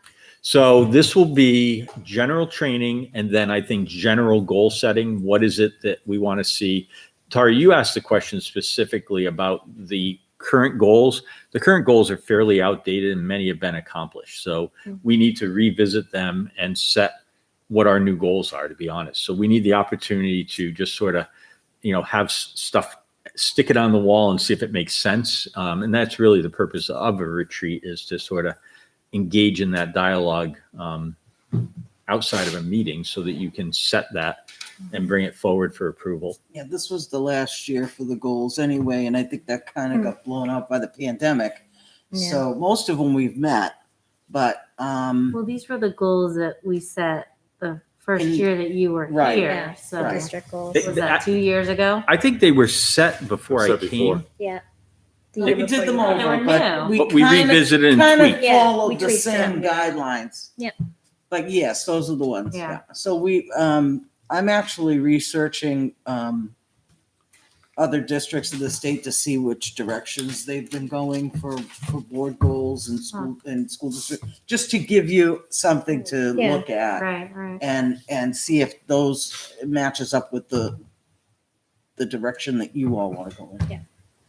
I'm going to be giving Barrett a call before probably tomorrow or Friday, just to touch base with him on the his presentation. So if you have a specific question, if you're like, I definitely want to know this, if you get it to me, I can get it to Barrett in advance. He'll be better prepared if he's asked in advance than if he's asked on the spot, because he might have to pull something. He's an attorney. He can probably get us an answer that's pretty solid, but a little advance warning would give him a chance to just look up an RSA or specifically reference something. So again, if you have it, text me, email me, let me know. I'll make sure Barrett has it and is ready to address it next Wednesday. All right. And As a new board member, I think it sounds great. I think the 3 different topics are well laid out. I think those are the areas we need to hit. I'm looking forward to getting information on that. So I think it's great. They're all timely for when we need them. It's not all at once. Right. Right. Like a Yeah, I think review a- before negotiations, a review before the budget committee. Yeah. Yeah. Yeah, 1 8-hour retreat, I think might almost be too much, Too much. too fast, too quick. Well, we've squished it all into 2 hours at one time. Let me tell you, that was Okay. not very fruitful at all. So. Yeah. I think it'll give us a good chance to all be on the same page and, we have a good understanding of where we want to be a year from now. So this is this considered, is it a non-meeting? It doesn't need to be posted as a, it is not. It is a Okay. non-meeting because you are you're meeting with council, you're getting training and Okay. so forth. This is So a training opportunity. for the Okay. board. we view it as a Development. non-meeting. It is not a posted meeting. just wanted to make sure we have all our Yep. I's dotted and our T's crossed. All right. Thank you.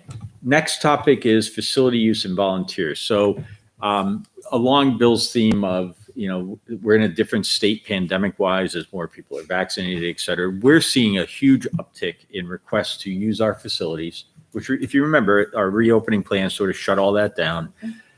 And volunteers wanting to come back in the building and become engaged with the volunteer activities that they've had. So we've held the line on, we're not permitting it this year. But my recommendation is that we start to examine those on a case-by-case basis.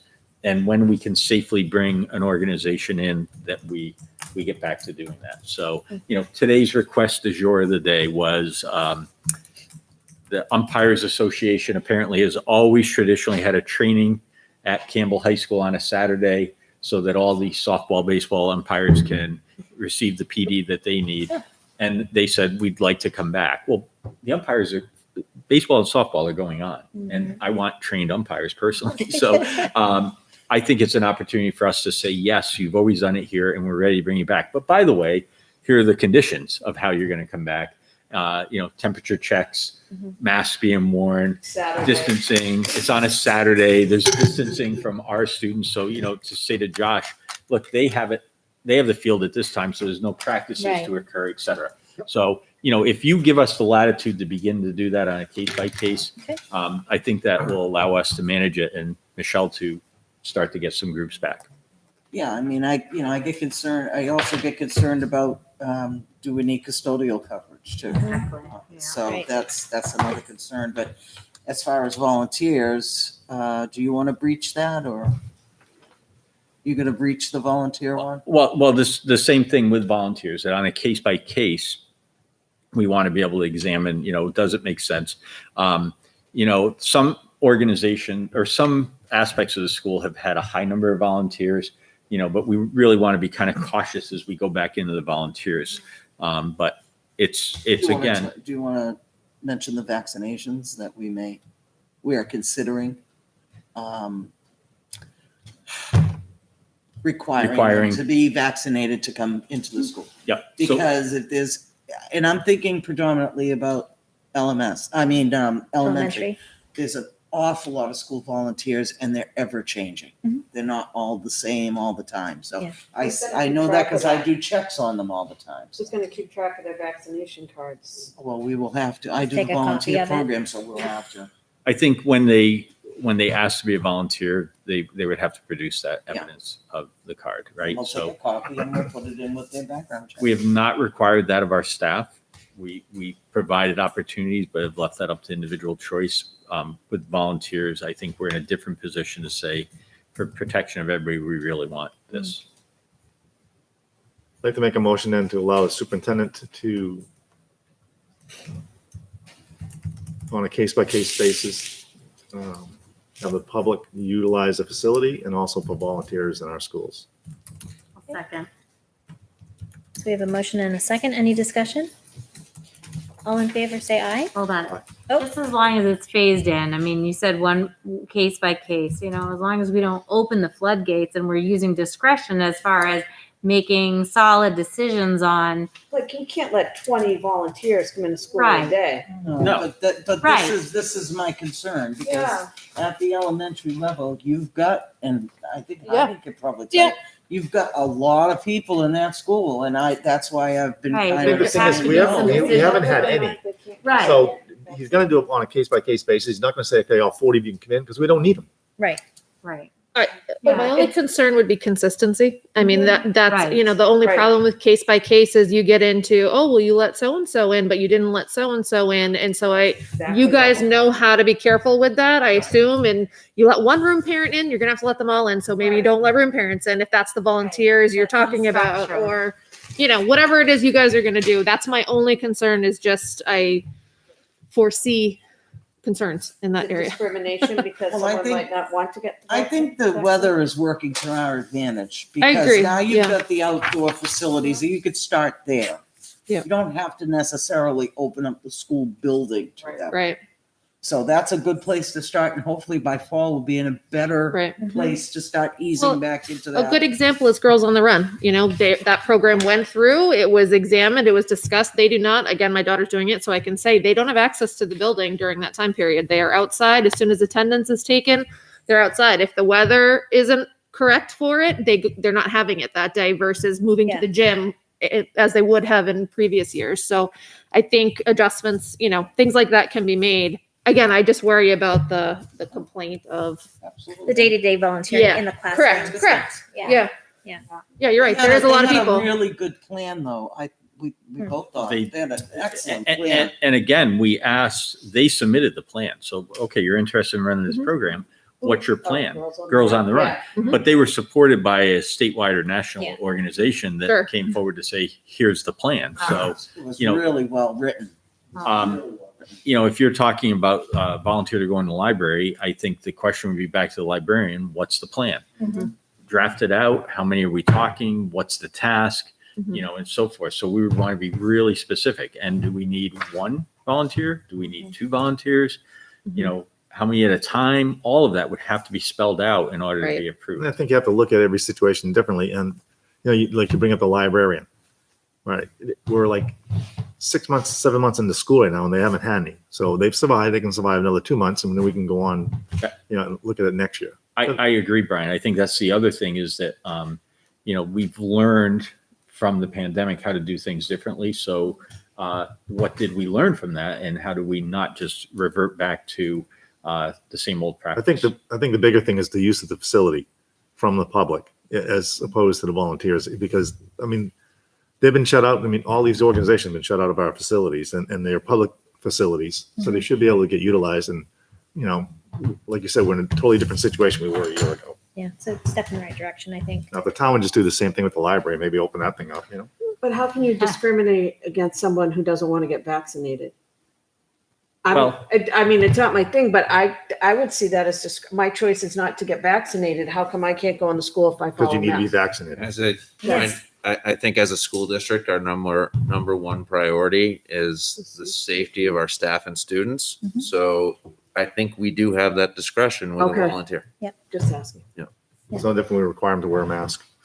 Pardon? Yeah. No different than requiring them to wear a mask. Right. So we have a motion and a second. Any further discussion? All in favor?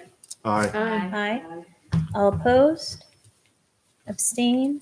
500.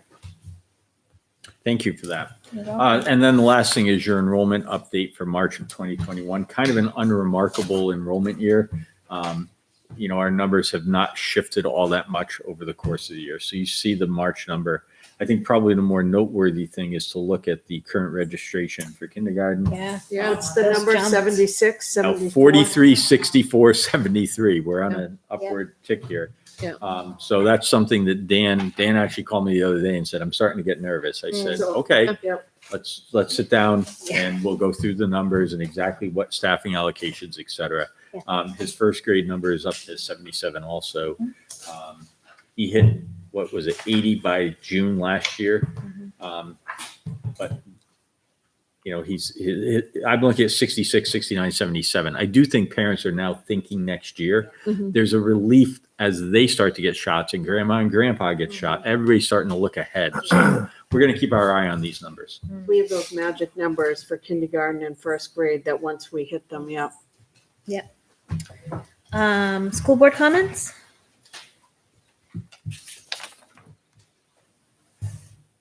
Okay. Moving on to general business. We have the minutes from our March 17th meeting. I'll make a motion to approve the public minutes from our March 17th, our meeting on March 17th. Second.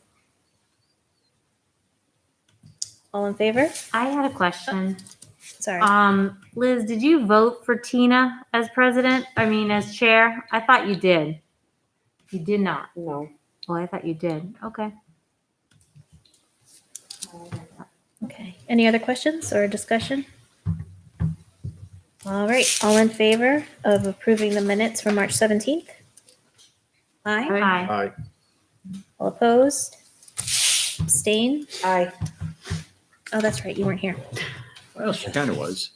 For part of it. But I wasn't here for all of it. It's my Right, first that's abstention. Ever? Whoa. Well, I'm not going there. Thank you. So 501. 401. 401. I can do math. Thank you. That brings us to the business administrator update, since Yeah. you're all set. This is just the 2020 financial statement audit was issued February 25th. I believe I shared out the digital copy. If not, it's on there. And I personally delivered one to Mr. Burke here. So his hard copy that he wanted. But if there's any questions on the audit or anything in there, if you have a chance to look through it, just let me know. That's all I got from that perspective. The rest of my stuff would fall under facility planning. Okay, you want to stick around for that discussion? What's that? And you'll be here for that discussion? Oh, absolutely. Okay, great. Okay, committee reports. Budget committee met on March 25th. Nikki Forty sadly resigned her position. And so we will be appointing a replacement at our next meeting on April 22nd. All roads point to, I believe Mr. Cutter sent out an email saying that according to the bylaws, Mr. Taylor will be appointed as he was the runner-up in the election. So that Was he running against Nikki? No, No, no, he was in a That was a different. different it was position. for a That different was a position. different position, then that doesn't hold true. No, it yeah, doesn't. I'm not sure about that, but I would encourage anyone who Because if she ran unopposed, he technically isn't the, That's correct. I'm looking at Right. the lawyer. That, But it is correct. yeah. it- No, I Wrong, it's- would There's no I'm just- choice. Yeah. I would definitely email the chair of the budget committee and What's just that? to Be clarify an that. appointment. Yep. An interview process. Yeah, I agree. Do you want him if he ran for that seat, but he didn't. Yeah. that's what my thought was behind it, but I wasn't sure if anyone Yeah, else I would thought invite, that. anyone who disagrees with the process or, to inquire with Mr. Cutter, Andrew Cutter. So Andrew Cutter was elected chair again. JD Sun is the vice chair. And then Kate Stevens will be doing the social media for the budget committee. JD is on the school facilities improvement committee. And Andrew Cutter is on the town capital improvement committee.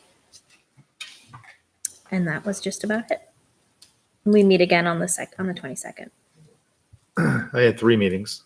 The first was the emergency meeting, and really it focused on 2 different areas. One was the reunification plan, but all 3 schools went through a process, and then what they did is just debriefed afterwards with all the schools, and just more or less like bounce different ideas, and they're going to go ahead and do another one, and just trying to like iron things out, but in a group setting, so they all like heard other people's feedback. And the other was from the power outage, what was learned from that, and what happened, what transpired, and what was learned from that going forward, and how things can change. The next was the capital improvement committee for the town. Mike Crotto was nominated again to be the chair, and basically what we discussed was just about it wasn't that long of a meeting, but different items that didn't make it to warrant and how they're going to proceed with them on the capital plan, where they still should be in the plan because they're still in play. Like one of the biggest ones was the fire truck that didn't make it on there, that most likely will come up next year. But we were also notified that the town is due to receive, I don't know exactly what the funds were called. You remember what it It's was? American Rescue Act funding, such as we get the CARES Act, which is more of a grant, reimbursement style grant is the way we're getting them. I think the town is going to receive these dollars directly from what Troy was saying, but I believe it's a significant amount of money. I want to say it was like $600,000. Yeah, it's or a little somewhere bit more. around there. So I don't know if they're going to go through the process like we did as far as having to have a town meeting to utilize those funds. They didn't say, but I mean, it was brought up on the meeting that that's a good chunk of money that, if you can utilize it for a fire truck, maybe that's what you want to do, is use it for a fire truck. But the town voted against it. I don't That know. would not look good. My No, personal opinion They as a didn't vote tax. against, it wasn't on the warrant. Oh, I thought they Yeah, voted That's what I'm no. saying. No, it's No. one of the Oh, we items. didn't put it It's on. identified as, I mean, it is going to be a need. Right. They did discuss it a lot. And how much during does a fire capital truck improvements. cost? About $700,000. That's a gift. They last a long time. I know, like, yeah, 20, 30 years. And the ones we have are in town. 29 and are 30 years. pretty aged. Yeah. So, I mean, it's a good chunk of money they're going to be receiving. Whether or not they can utilize it for that process, they'll have to wait and see. And then the other big part of the meeting was Corey did a great presentation as far as outlining our plans for LMS and, the phases, what we're going to do, and just where we're getting the monies from and what process it would go. And I know you said you were going to share that with. Yeah, I would like to share that with the board. Are you able to? You want me to put it up? I Yeah. shared it with you. We can put it up and we can Alright. walk through it. Bear with me while I get it pulled up. You gotta put. So which is good because the capital improvement committee is now aware of what our process is. And they brought up at that point that they want to, where it's a big expenditure, especially the roof, is place that on the capital plan, even as like a sidebar to make certain that it's on it is captured so that we're just following through on it. Is this on YouTube, Corey? Was this televised? I don't have Litchfield cable, so I believe the town capital Yeah. improvement. I don't have Litchfield. Yes, it was on Okay, YouTube. I can watch on YouTube. Yeah. There were minutes I did posted make as well. Andrew Okay, Cutter On the posted. town website? Yeah. Okay. Yeah. What's that page? Based on the presentation that I gave the other night, I have made some adjustments to the presentation, some just additional numbers and a couple things that do need to be discussed as a board and possibly take some action on. All right, so just for planning updates with the updates that I put in, if you want to. So as we've said, Griffin is our number one priority on the town capital plan. They are very well aware of that. Prior to the pandemic, we had started working with Dave Ely and Dick Henry towards the energy efficiency project at LMS. When the pandemic hit, we really put the foot on the gas in terms of ventilation work and doing those types of things. And through that project and through that work, we've really prioritized LMS. And that's what really developed the LMS plan, the two-phase plan that we're going into with North Branch Construction. I'm looking at yours. I'm getting confused. So the owner's project requirements for Griffin Memorial, I believe that David Ely has drafted those. We need to do a review and get those in front of the committee and the board in order to vote. We are working towards an RFQ for architectural services at GMS. I believe our goal is to have that architect on board by the summer, so we can work towards it. And then the warrant article would ultimately be in March of 23. The current status of the project that we prioritized adequate ventilation as really the key goal to being able to be open and remain open for the school year, which we've been very successful in. DDH Energy Consultants, which is Dick Henry, Windy Hill Associates, which is David Ely, Design Day, Mechanical, Viking Controls, All Temp HVAC, and A&E Mechanical have all been instrumental in getting that work done. Just a great group of vendors. So in terms of what's going on currently, CHS, they're fine tuning the control system, emergent items as they come up. Down at LMS, they're integrating the controls to what's there already. However, it's going to be ongoing as we work through the project, as they redo ductwork and all those types of things. And in terms of GMS, they're integrating the controls with the existing equipment that's there, and we're dealing with emergent situations as they come up. We're really not investing a whole lot of money down there to do it. We're just making sure that they're getting adequate fresh air in that building at this point. If I could just, I mean, Corey, if you look at this, it's the pandemic got our foot on the gas, but the long-term benefits, I mean, 20 years worth of proper ventilation, fresh air, Deferred maintenance. all of those things are just going to be a huge bonus for teaching and learning environments. So, we're thinking of it like, what do we do to protect ourselves in the pandemic? There's so much more that comes out of getting this done and getting it done right. That was very eye-opening too There's even about how much was part of the down the road. ventilation as you get that fresh air and you get warmer and colder air coming through the building. you have to be able to control the temperature wise. So it brings the controls into it, and it brings the comfort level into it. So it's all tied in. And it's the energy efficiency of it. I mean, Absolutely. we've got classrooms that were so overheated, teachers were opening windows, just pumping the heat outdoors. So when you finally get the control unit commissioned to work properly, it's going to save money for the taxpayers in the long run. So, it's like 20 years ago at Campbell, they didn't do that commissioning work, and we've not had it right for 20 years. We now have it right. I mean, it's a huge bonus for everybody to get this work done and to be able to leverage grant money to do it. That's the other thing, is we're not taking more taxpayer funds to get it right. We're using grant money in order to get it right. So I'm amazed at how many components we found out are not working or have not been working in our facilities over the years. It's just mind-boggling to me that there I was think been that much. one of the interesting things that came out of it when they were discussing GMS was that I believe it was a rooftop unit. Basically, there was nothing between the rooftop unit and the classroom, right? So all that's coming in is just cold air. Mm-hmm. So they had to go in. They've done some work in there to make sure to get that comfort level better. And then you hear things like all the equipment to set up the control system was at LMS or was at GMS. It was just never hooked up. Are we going to have a preventive maintenance contract after this? We are going to remain with Viking, who's doing a Viking, and I'd like to see a continued work with all temp as well as A&E, because they've all been so very good at getting, and they all kind of specialize in different areas. A&E is really good at that. You have a motor that's broken in an exhaust fan, need to get in there and fix it. They get in, they do it real quick. All temp is a little more, thorough in what they're doing. And not that A&E isn't thorough. I'm just meaning that there's more They detail. focus on different things. I guess now that the controls are in place also where they can be monitored, Yes. that is Right. going to be So extremely helpful. Jason Pelletier, Dave Ross, and Joe Underwood went through a training on the software.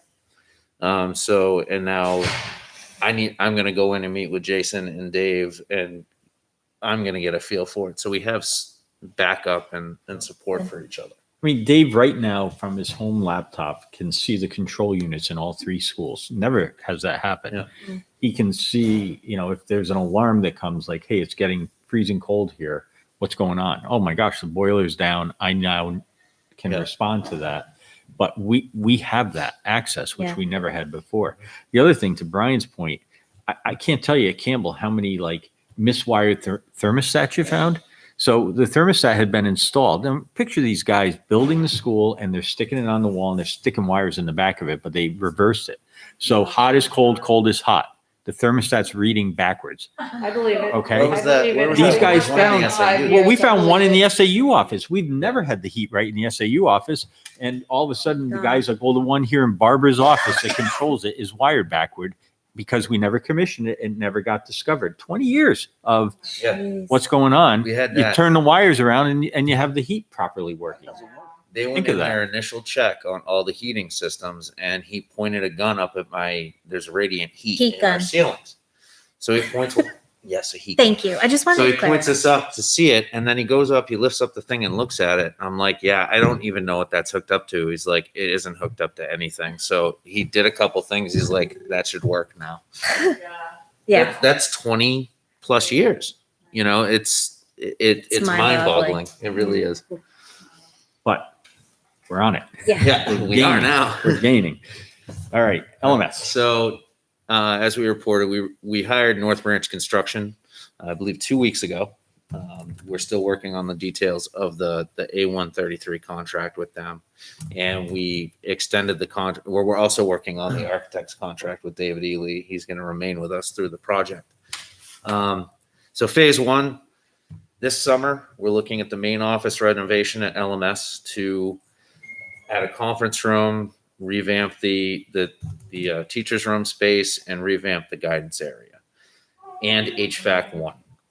We're also looking at the roof replacement, potential reinforcement. We may need reinforcement in there because the long-term goal is that next summer there could be there's a solar array going up top. So additional insulation, and then energy efficient windows. And just keeping in mind, and from what we did see in the report during the facilities committee, the infrared camera work, the windows, it's, what do you call it? A bleeding, what do you call it? A nosebleed of air. Yeah. So we're losing a lot of hot air from those windows. So we'll be working on that. HVAC one is the front inner core. So the nurse's office, the guidance area, the main office. So we'll be working on those things. And if I could on HVAC one, what it will do is right now there's one thermostat that controls all of that, guidance, main office, et cetera. Okay, so there's no individual options to adjust. This will be a demonstration model project so that everybody can see the way it's designed to work in the future, where there will be controls individually, and it will be an air source heat pump, energy efficient system that will do the work. So our goal in getting HVAC one was the one in the worst shape. So our goal in having it done this summer is we can then explain to people what our goal is for the following summer by having a demonstration and a system in place. And it's kind of a beta test on how much energy we save. It could. It might be hard to extract the old one off of it, but There's a couple pieces on, because we also have with that test and HVAC one down there, we'll also have kind of an example at the high school in terms of in Jason's tech office, where there's an enormous amount of heat generated by the equipment that he has in that room. It's very uncomfortable. So we've authorized to go ahead with a mini split for that room to control the temperature for him. But one of his goals in being in that space was being able to provide a workshop or tech tips or things to help out the staff and students within his area.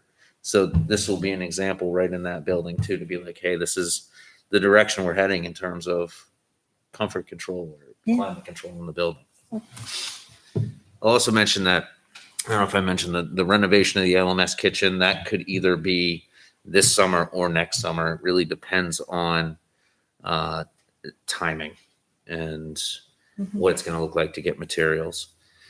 Going forward, the installation of the solar array on the roof and the installation of air source heat pumps for the entire building, which would be revamping the ductwork throughout the building and doing those things.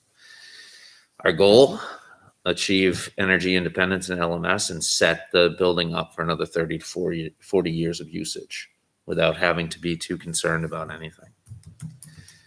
Pending determination, we need to discuss direction with the portables. The funds that we pay for rent and utility on those portables every year, it's about $44,000 between lease payment and electricity and propane. That would free up that money going into next year to invest in other areas, and pay for utilities in the full building or potentially go towards things on the project. So let's see.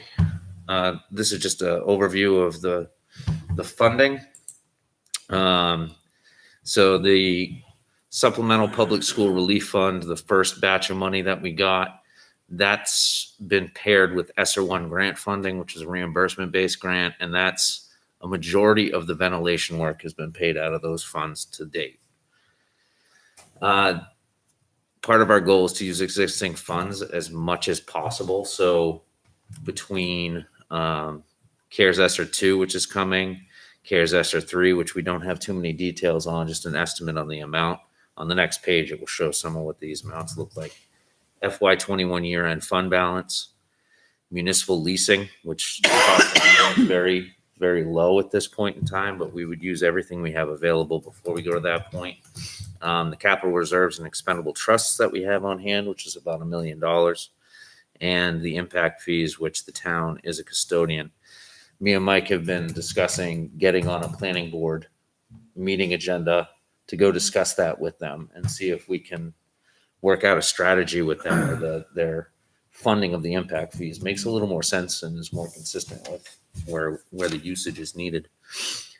And it said GMS, the municipal bond vote, will occur in March of 23. So this page just lists out the amounts that we have available. So as I said, that 308,000, that's the ventilation project to date. I believe there's some money encumbered in there that hasn't been spent yet, some invoices, but things will catch up over time. And I think we'll be right around there. CARES ESSER 2, 333,000. CARES ESSER 3, the estimate is 776,000. Obviously, with those two grants, there's some things to be discussed between Mike, myself, Mary, and Devin to see if there's things that need to be accomplished first before we earmark the rest of the money towards the projects. The FY21 fund balance. Now, this just reflects the LMS pieces of this. This is windows, roofing, installing a gym ladder on the outside of the gym so they have access to that roof, because there's no easy access to it. And if you've ever seen the access points to the roof down there, it is not easy to get up there. I don't know how they get a ladder up there. So No either.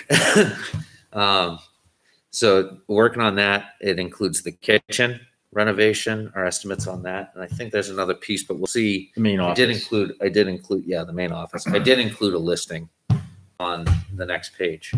Yeah. Capital reserve, as I said, we're looking around $1 million between the expendable trust and the capital reserves. And there's $413,000 in the impact fees accounts with the town.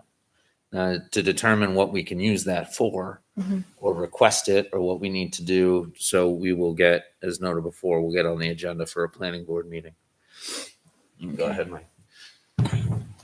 Just to highlight the total, so Yeah. the $3.4 million is money that we have access to now. So this is how we're able to get after these projects quickly and without having an impact tax wise. If the project ends up being $5 million in total, that goes back to the municipal leasing concept, where we would lease the equipment, the panels and the air source heat pumps, that we would pay for those through a municipal lease. And then all the energy savings. So you take $43,000 in portable rental avoidance and you use that to pay off the equipment that you're bringing in. So again, it's not an immediate reduction for the taxpayers, but it's taking the existing operating budget and using the dollars, frankly, in a wiser way that will then leverage getting that building set up. And then when it's all paid off, it'll be the dip at that point, because it would no longer be needed for the lease. So Based on a lot of the research that Dick Henry has done, the amount of money we've lost in heating and electricity just based on the inefficiency of the buildings is it's incredible. I can't even wrap my head around how much heat has gone out of those buildings. So aside from that $44,000, you also have to consider the savings from solar. That basically would just go back, and you're talking 30, 40 years of use of solar and having no electricity bills. Who's going to pay for the roof and solar itself? It does, give me pause to consider that, to think of all of the ESSER 2 and ESSER 3 funds as going towards this LMS project. I mean, I don't know what the scope of There are some. remediation and summer support and additional support for students and I know personally that I was talking to Dan this morning. Dan has a proposal coming in for usage. I know Devin has a couple things that she's proposing. I think we'll focus on those things first, but I think some of those things in terms of the grand, like the scope of the money, I think the things that we'll take care of outside of it will still leave us a significant amount of money to work with. Right. Is that why you might push off the kitchen at LMS? The kitchen is going to be a lot to do with timing. Yeah. And what we have to do in terms of, suppliers, things are getting hard out there right now. Oh, absolutely. They might be full bore pushing to get the roof and the windows done. Yeah. The kitchen's not the top priority, Yeah, good. but we'll get there. You know? It doesn't So, necessarily have to be yep. next year. right. We have And other you'll- things Right. to worry about. I agree. So as you see on the next page, this was added this afternoon. So this is the listing of proposed use of fund balance, which is the total is about $1 million. I've noted on the left side what the current fund balance is based on a modified accrual basis, which is I've taken into account the rest of the state revenue that we're due for the year, the rest of the town revenue that we're due for the year, and I've taken into account everything that's been encumbered so far.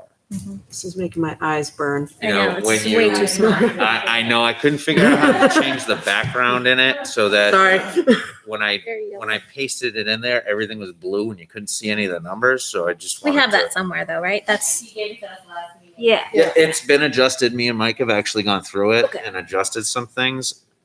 On this list at this point in time, due to the project and the lead times for orders, what I would request is a board vote to spend ahead on the things related to LMS, to get a purchase order out there for North Branch so they can start the ordering.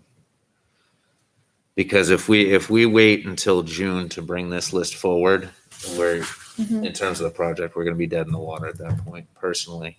So you're talking about the roof in the conference room? Well, it's the The four roof, items that the aren't wind. in neon yellow. So the roof is estimated at 365.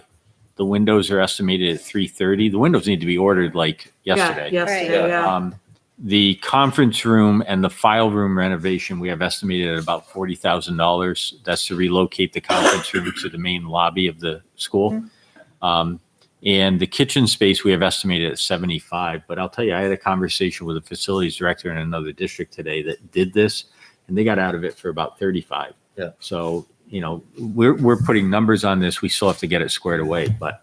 The other piece too that I will mention because Jason has brought it up, inclusion of, so the things related to the GMS project plus the district-wide phone replacement. Yeah, Because so- there's going to be a long lead time on that ordering. as Okay. So right here, it's 35,000 for the phone, and a reminder that the current phone system is obsolete and is no longer supported by, is it Samsung? You have a total?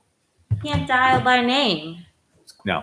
So we need Right. a new system, because frankly, if the power surge the other day had zapped the right box in the phone system, we wouldn't have phones right now. So we need to get that Is it gonna be upgraded. district-wide? It's a district-wide phone system. So I could call LMS from CHS using, We can already do that. We Oh, can do okay. that with our system now. What's odd is we have so many different phone numbers. Yeah. I mean, the three schools are all different. I don't quite understand three it. but- schools that are very different. Hold on. GMS will be, we can move that. I don't know how it works. Yes. Okay. It will, the system is modern, and if we were to go to a new building, we could just bring it up there. Okay.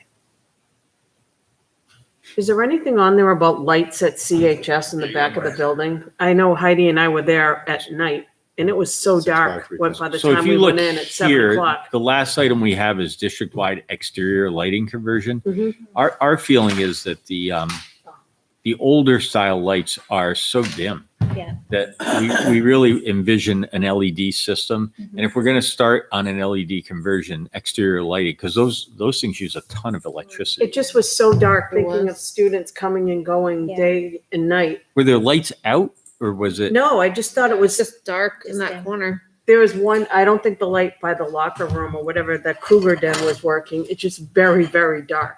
Okay.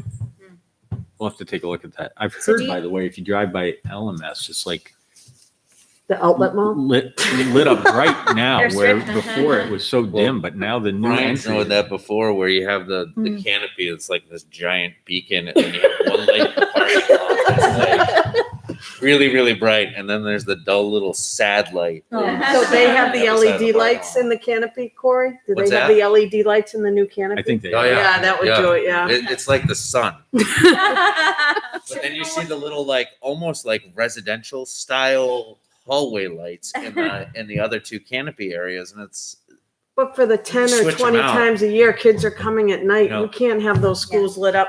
we could light the GMS field with LMS when we're done. There. Like it's pretty bright what they put in for LEDs. So do we have a total that you Yeah. would like to Give it approve to for Brian. tonight? So I'll make a motion to approve the superintendent and Corey to start getting POs out in the amount of $865,310. we have a second? Is that the four things? I'll second. My question, my hesitancy is the kitchen space. agree. So I'm wondering, because I thought that was like maybe not part of this phase. So is there a reason why it's being included now, or is that a separate?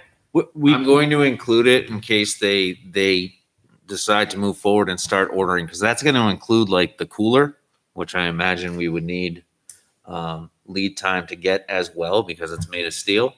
If we can get the cooler ordered, North Branch does have facilities that they can store equipment and do Okay. stuff. That was my question. That- We don't. We don't necessarily see part of what really, really attracted us to North Branch and working with them was the fact that everybody we were discussing when we were talking about this 2-phase project. And North Branch came in and said, we don't see this as a 2-phase project. We see this as a single-phase project with a little bit of a break in the middle. If we can start ordering things for the second phase of it, even well ahead of time, and make sure we have them on hand, then we're just rolling in when the kids are out and we're working. So I think to get that cooler ordered ahead of time and make sure that we have it would be important as well. And to Mike's point, it didn't sound as though the kitchen's going to be as big of an undertaking as we initially anticipated. Can So you refresh our memories why we're doing this when the food's running such a deficit? they need more workspace, and we're not paying Okay. for it out of the food service. Okay, If you compare the LMS kitchen. it's definitely small and way skinny, undersized. yeah. So basically, it's freeing up 125 square feet inside the kitchen Okay, by taking those coolers that are there, just sitting there taking up space, putting them outside, and then that will become actually opportunities for students to purchase other food, right? So Oh, I think it can okay. actually enhance sales Yeah. because, picture that you come in and there's like, Lauren has a term for it, but like a slotted system, when you slide the hamburger down in it. Yeah. So a kid could go in, choose the hamburger, choose the chicken patty, choose the, because they would have access. Right now, you've got, seriously, the whole serving line is 2 of these tables at I agree, best, and yeah. that includes a cash register stuck on the end. So this will just open up what students are able Okay. to access by going in and having options here and then options here. So it should help with sales also and revenue. for the clarification. Okay. So we have a motion. Did we get a second? Tara. Tara, okay. Any further discussion? I guess I just trying to understand this a little bit. So if we vote on this, this is not to the exclusion of the other items on here. Those just aren't being presented to us yet to vote on. The rest of the list is not, because as we move forward, I'll get my fund balance number, like 1.4 million. That's as of today. There are things in there such as, the payroll encumbrances for the year. That's going to open up at year end. That's going to show us. There's pieces within the fund balance that are a little bit fluid. Mhm. We have blanket purchase orders that are in there that are going to be opened up at the end of the year. We have all these kind of things. An email will be going out tomorrow about slowing down spending towards the end of the year. If you haven't bought the supplies you budgeted for FY21 at this point, chances are you're not going to need them. So we're going to start slowing back on the spending. So 1.4 I feel is pretty accurate at this point in time. But then we'll bring the rest of the projects forward. There are more things that we can handle internally and are a little quicker turnaround during the summer. Okay. So in your, does this, this spend ahead, does it leave enough for the end of the year for all of these other items? Yes. If you look at it based on my preliminary financials tonight, or this afternoon. Mhm. So 1.4 in total fund balance, 100 is earmarked for the trust, $1 million for these encumbrances. We'd still be returning about 250 to 300.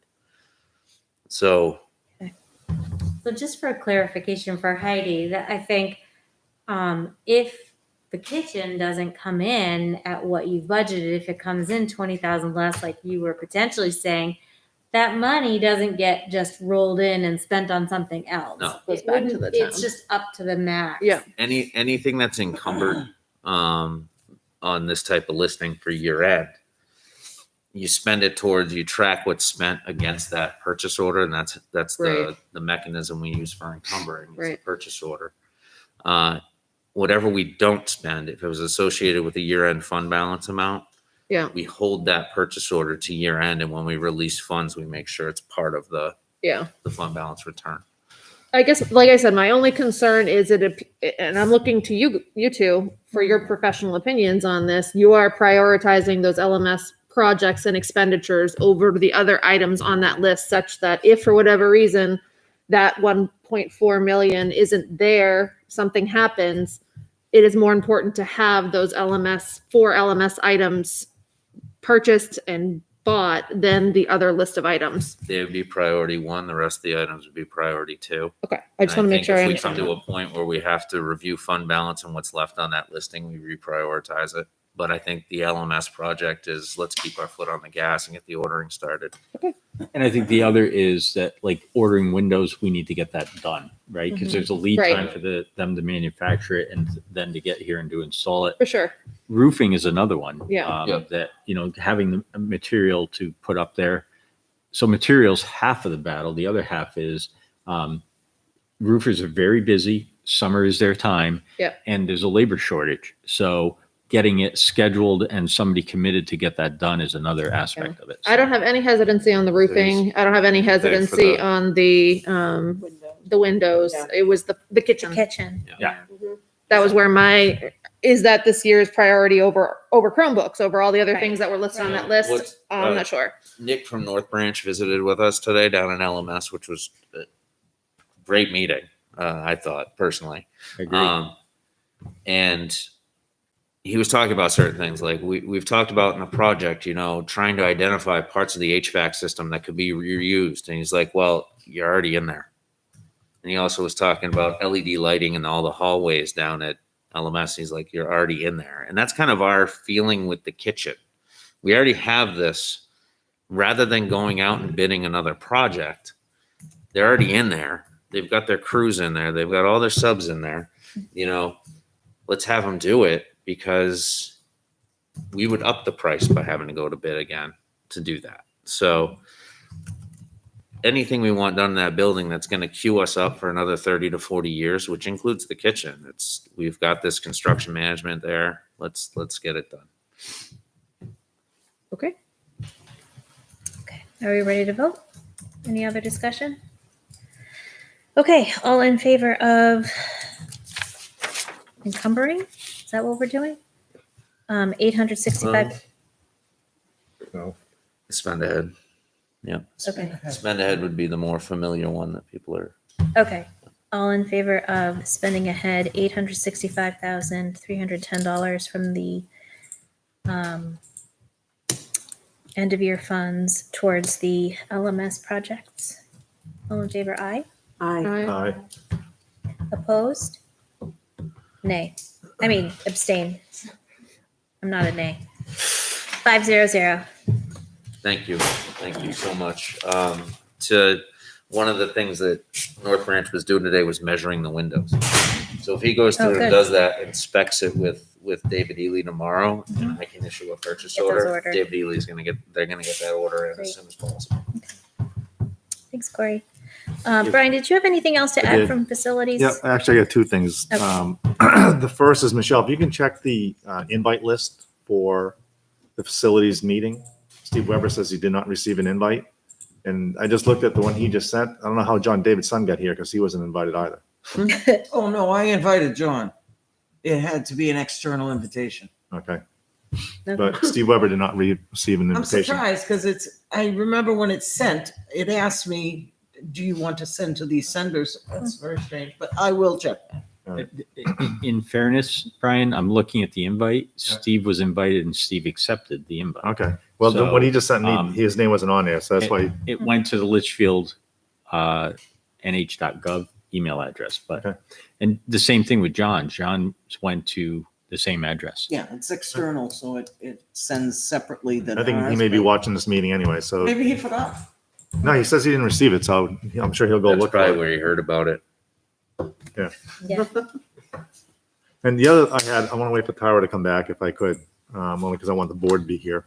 So Okay, we can just wait a second. Hopefully she won't be long. we can come back to you. Mike, did you have, let's go on to the NHSBA legislative update.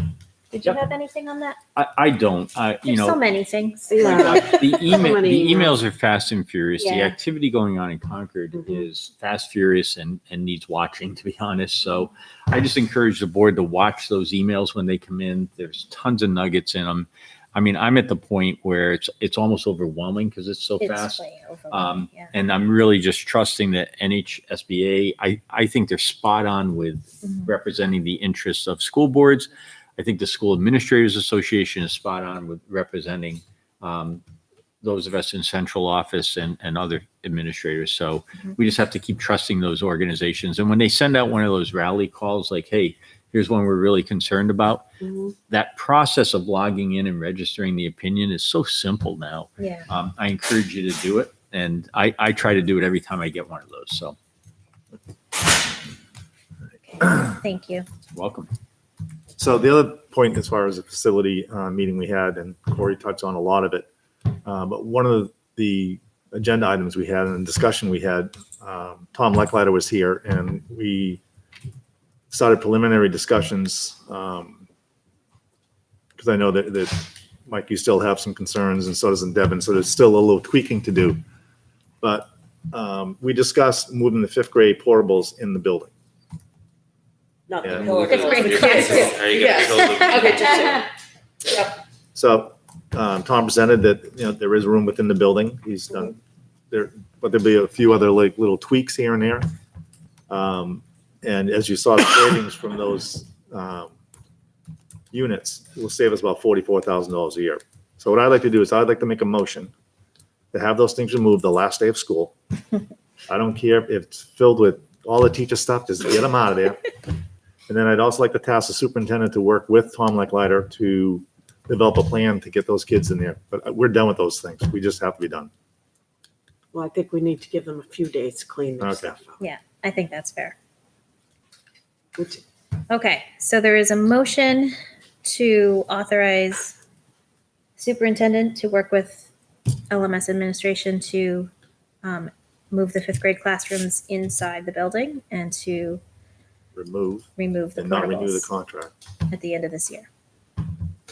When is is it a year? Is it a June? We actually, this year, Month to month this year. yeah, we did. So they'll be gone by June 30th since we paid for them to that date. Yes, But that's next, that's anyway, next. they won't be there Yeah, July yeah, 1st, yeah. or we won't pay anything on July 1st. So Okay, I'll second. Discussion? All in favor? Aye. Aye. Aye. Opposed? Wow, that was quick. I wasn't ready yet. Oh, Yeah, okay. Yeah, all right. Gonna cut the cord? yeah, Okay. yeah. I'm just thinking, so that there's room. I guess that's the verification. There is How many room. students are in the building now? So in the presentation we made earlier, the largest that the middle school was back in like 2007, 562. There's now 352. So you're down 200 students Yeah. from the max. Yeah.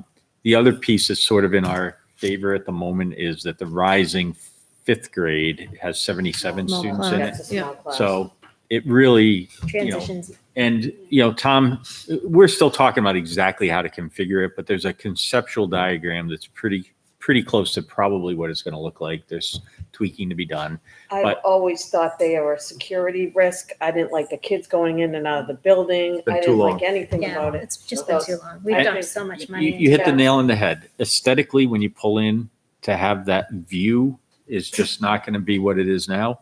Second, security wise, those kids need to be in the building and not Mhm. coming and going all day. It opens up And parking. third, it opens up parking. And the Yeah. third thing is the energy savings. I mean, Yeah. it's the money we spent. We could have built an addition on the building in the last however many years it's been. So 15, 20, something like that. 20, I think it is. Crazy. Okay. Okay. I'm an aye. You Are guys you already ready now? voted, so I was just a delayed aye. Okay. All right. Sometimes we need So to that kind of motion reaffirm. passes 500. We were all so All quick right. at that. Moving 500. Moving right along. I think we skipped over. What? The budget committee and school board calendar.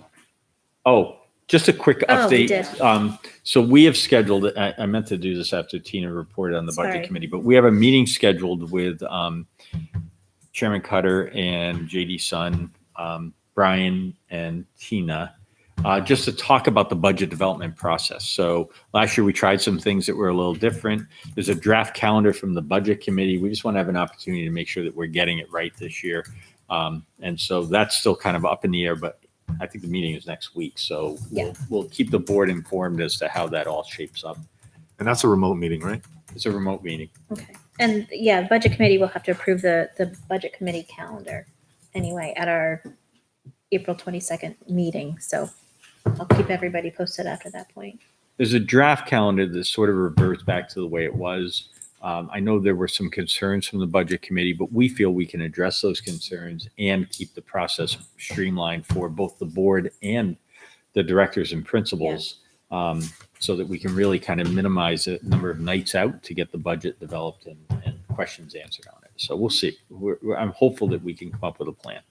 So I actually revised, just so you know, I revised the school board meeting calendar Okay. to not reflect any of our budget, the school board budget reviews, because we don't know when we're having them yet. Okay. So if you want to wait till next meeting and approve it, that's fine. And then we can add those in. Yeah, I don't think we'll have the budget committee calendar by our next meeting. Oh, Because okay. our next meeting is the 21st. They're going to approve it on the 22nd. That's right. Yeah. That's so- right. You're Yeah. right. So we can wait till the May meeting. Okay, good. All right, thanks, Michelle. All right, policies. That brings us to policy review. We have a number of policies up for reapproval. Make a motion to approve All together. Yeah. policy DA, DB, DVB, DBC, DBI, DCDD, DEA, DFEA, DG, and DGA. Second. Yeah. Here we I don't go. have any comments on any of them. Any discussion on those? When we get back to normal, I'd love to see the senior citizens free admission. Yes. I did not know that. Didn't I know that think existed that would be, either. Go to that too. you know, We just gotta throw it promote up on that. Facebook. I was gonna make a motion to lower it just by a couple of years. Oh, okay. Yeah, right. But I think that would be like awesome to put out there when we can Yes. have everybody. When we have shows and concerts apps and and plays. plays. Yeah, I think I didn't even know that was in there. So it was refreshing to see. Yeah, that was great. All right, so we have a motion and a second. All in favor of reapproving all of those policies? Hi. Aye. Opposed? Abstain? All of those are approved, 500. Yeah, we're up to Ds. It's Oh my good. God. Okay. Coronavirus review and update. Yep. So just a couple of things. I want to point out how fortunate we are in Litchfield. I feel so badly for my neighboring superintendents who got the surprise April Fool's Day tweet Yeah. that they had to open 5 days a week on April 19th. I reviewed the information and I'm like, check. Right. We're there. We have to change nothing about our plan. And we can just continue on. So everybody, I shouldn't say everybody, many people around us are in scramble mode to try to figure out how to implement this. And we're just staying the course and we know where we are. So we're really Trailblazers. in a good shape. Say again? Trailblazers. Well, when I think you may have seen me on WMUR, they called, and I really said it's individual. It's boots on the ground, what's happening in your local district as to where you stand with this. But I didn't want to come across as obnoxious about it, but I did offer. I'm like, if anybody has questions or wants to pick our brain, give a call. That didn't make the air. But I've made that offer to others, and we're not the only district. I mean, there are others Right. too that are like us, but And it's some certainly- are back in, started out hybrid and now they're back in and they're fine too. So Yep. Can I ask about the Wednesday afternoons? That the full time, I didn't know what full time meant. Did they clarify that in the information that was sent out to you, or it doesn't matter anyway because They said we're 5 days. it said 5 days. I thought it said 5-day full time learning, and I just wasn't sure if that changed. I don't think Wednesday it early. changes to Wednesday. We've entered into a memo of agreement with our Agreed. bargaining units, and that's been hugely important planning time for our teachers. So, Yep. Again, I said to our admin team, unless somebody comes in and says that, you have to reopen that and figure it out. I think we stay the course. yeah. We close out this year and Mhm. we focus back on. I think maybe that might be some confusion as far as with the public, because I think some of them think that like this Wednesday was our last half day Oh. Wednesday. I've had the question asked, and that's why I wanted to ask the question. I will, Send out. so let me do this. I'll put into 3 newsletters. I'm really trying to get a message from the superintendent's office each week. Mhm. I'll include that in Yeah. there so that people know. Yep. Yeah, and that we still offer a remote option. I think a lot of people saw the, the order and were worried that The- parents wouldn't be able to The choose order remote. says that you can continue Yeah. that. So Yeah, I you think know, that's important too. I will also, we're at the point where we're waiting for tomorrow, because tomorrow is the date where the new quarter starts, and there'll be some increased students at the middle school and the high school and elementary. So I'll get those numbers updated in the spreadsheet. So I would ask you to look at that tab that has them, because we're going to update that tomorrow as soon as we know where we land. More and more families are, they're getting the vaccines and are more comfortable sending students back. So it's really a positive thing. My 8th grader goes back for the first time tomorrow. So There you she's go. been out, or not out, but remote all year. So it's a big day. Excellent. Big day. First day of school. Exactly. Well, you'll see her pictures. Don't you worry. We're ready. One other thing that's sort of related is the power failure, right? So the situation that happened last Monday, not this past Monday, the Monday before. So basically, I think I've explained it to the board, but I just want an opportunity to go through it again. Tree comes down just down the road on Albuquerque, cuts the power to the high school and the middle school. Crews respond very quickly. They tell us that they're working to get it restored as soon as possible. And sure enough, it's back on a few hours later at the high school and at the middle school. The problem was that the middle school had, there was one of the phases coming into the building. So the building's not getting enough power because one of the phases has gone down. That caused some problems internally. We ended up throwing the breaker to say something's going on. And then the breaker on the service pole got tripped by the power company because there was something going on. We call Eversource, the emergency number. They're like, okay, we've got crews in the area, we'll respond. So we were anticipating that we were going to have a line crew out there figuring this out within minutes. They never showed up. And they ended up coming at like 5 o'clock at night and restoring the system and telling us you're all set. We've restored it. Well, it wasn't all set because there was damage in so they fixed what was up on the pole, but the transformer itself had damage in it that they didn't detect. So next morning comes and Dave Ross is called over there, like something's going on in this building. The lights are dim. The motors are kind of making sounds. There's a smell in the building.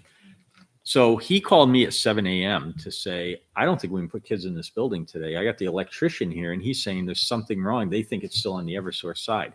So we went into scramble mode. This is a perfect example, by the way. If I had had access to text messaging, I would have said, LMS is remote, details to follow. And parents could have gotten that instantaneously. But instead, I have to log in, Which, type by an the way, email. email went out for anybody who's listening. did it? The text message. Did it go Yes, out? I Oh, just good. got it. Yeah, I haven't seen it yet. I got it. However, my daughter While says, I was, while I was here. Dad, can I have a trip to Hawaii? No, you're 8. You'll deal with that later. So at any rate, we could have gotten that out more quickly, but by the time you record the voice message and so forth, it took me 15 minutes to have a plan coordinated between the middle school and the high school.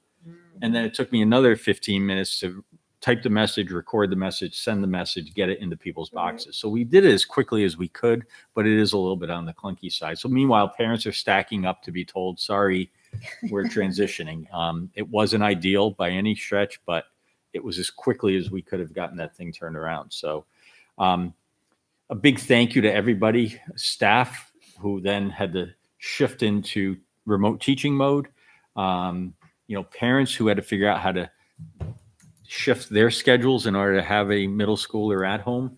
All of that just happened as fast as we could. So, but I'd love, if there are questions or concerns in the community, I'd love to address them. Liz? Have we talked to the town? This is the second tree injury we've had to our schools. Are they going to go around and trim? Like now I drive to work. I'm like, that tree could go down. That tree's touching. Are they going to do some trimming of all of? So they just wiped out a whole bunch on Hillcrest. They could just interesting keep going. observation. If you go look at the tree that came down on Albuquerque, Yeah. they had done all the brushwork. I mean, Mhm. underneath the lines, they've cleared back probably 10 feet, Yep. 15 feet. And they had just come through and brushed that area. The town was doing that work. The police were out there sort of supervise. I mean, all of that stuff, right? The tree is literally on the edge. And the tree snapped and came down and took the line out. It was like just outside of the area that they did the work. You know, unless you literally cut every tree that could fall and touch the line, you're never going to Yeah. get this completely addressed, I'm afraid. So Can I just do one more thing? How did you all, I didn't get a text message. And I know they have my phone, my cell phone. I got a text. You got a text? I did not. Do they have your cell phone? Came through I only wonder if 7:22. my cell phone is listed as a home number because we don't have a landline. And so if that's the case, I've got to go in and just mark it as a cell instead of a home. So if we do that, we'll get a text message ever? I think, Did your email say that you could just text Y to that number? Yep. Okay, so you can just type yes to the number that's in the message okay. that came earlier today, and that'll activate you. Oh, perfect. But it's an important thing that we don't have it flagged as a cell. And my understanding is when I send a text message, until it's marked as a cell, it won't send you the message either. So you're subscribing to it, but it's not going to backfeed into Power School to say and send it here. It So wouldn't you know how really, to match it to the right person either if you're just putting your number in, you know, so that must be the safeguard. so you have to, you really have register. to activate it and make sure that we have it right in our Oh, then we system. need to tell people that on social media, whoever's our Yep. social. I would also I put it encourage on our people schoolwork to list. give it a little time. I don't Okay. know if it's instantaneous or if it Oh, I'll do it rolls. tonight, Right, later, right. yeah. Yep. Awesome, sorry. All right. And grant update, I'm going to skip because you got those numbers in Corey's presentation. Very quickly, the vaccine clinic. We had the clinic at Campbell High School on the 27th of March. Hugely successful day. We have our second clinic coming up on April 17th. Chief Freitzel called me yesterday. He is trying to coordinate a partnership with Hudson School District so that any student age 16 up will be able to have access to a vaccine in our schools. It would be joint, so it would either be at Alvern or at Campbell, depending on how it all works out. What's the date? It hasn't been set yet, Brian, but they're moving really fast because there's plenty of vaccine available, is my understanding. And it will be Why don't- Pfizer because it's 16. That's the Pfizer. And so they will be getting this set up and coordinated ASAP. So just parents, if you're listening, be on the lookout. We're going to get notice out as quickly as we can. Hudson sent notice out. I think they did a parent survey. I mean, we could Went out yesterday. do a parent survey, but I said to the chief, Just do it. in the plan summer. 200. Just say we have about 200 kids who we think will take advantage, because they were just looking for a rough number to be able to base it on, and then we'll do signups and so forth once we have details. Okay. All right. Any questions on the manifest? Nope. Public input, community forum. Now let me log in and see if we got anybody here. Oh no. You can't. Well, there's something acting. Google Meet is acting different tonight, Mhm. so I'm going to come at it a little differently and see if I can see if there's anybody waiting for us. I was thinking, stink. I can join if you can't. Dude, what do you get that paper? There you are. is? And We get there's paid for nobody those. else here, so Oh. we'll give it a minute because it's sort of Yeah, we're going last into minute. public input. But Patrick, did you have anything? San Jose. Thank you. I just had a quick thing, really quick. And I can't imagine I'm the only one that didn't realize this, but I literally went into Power School last week, and I had not realized that it does not default to the current quarter. No. I was looking Yeah. for this whole semester, this whole quarter. I've been looking at Q2 grades. It doesn't in my school either. Is there a way that can be fixed? I'll ask that question of Because Andrea. I'm sure there's other people out there who are not realizing that they're looking at the. What are you shaking your head for? It says Q2, Q3. It's like, I Won't matter know. in high I was school. like, hey, all right. Yeah. So Won't matter in that high was kind of a big moment for me. Was it a good moment or a It bad was not a moment? great moment. All right. You good on this? Yeah. You don't have anybody for public There's input? nobody on the public. Okay. If anybody has any input, they can always email us at schoolboard@litchfieldsd.org to make sure that it gets sent to the entire board to be included in correspondence or community input. So with that, we'll move into non-public session. According to RSA 91-A:311 A to C, the dismissal or promotion of or compensation of any public employee or the disciplining of such employee or the investigation of any charges against him unless the employee affected has one, has a right to a meeting, and two, requested the meeting be open, in which case the request shall be granted.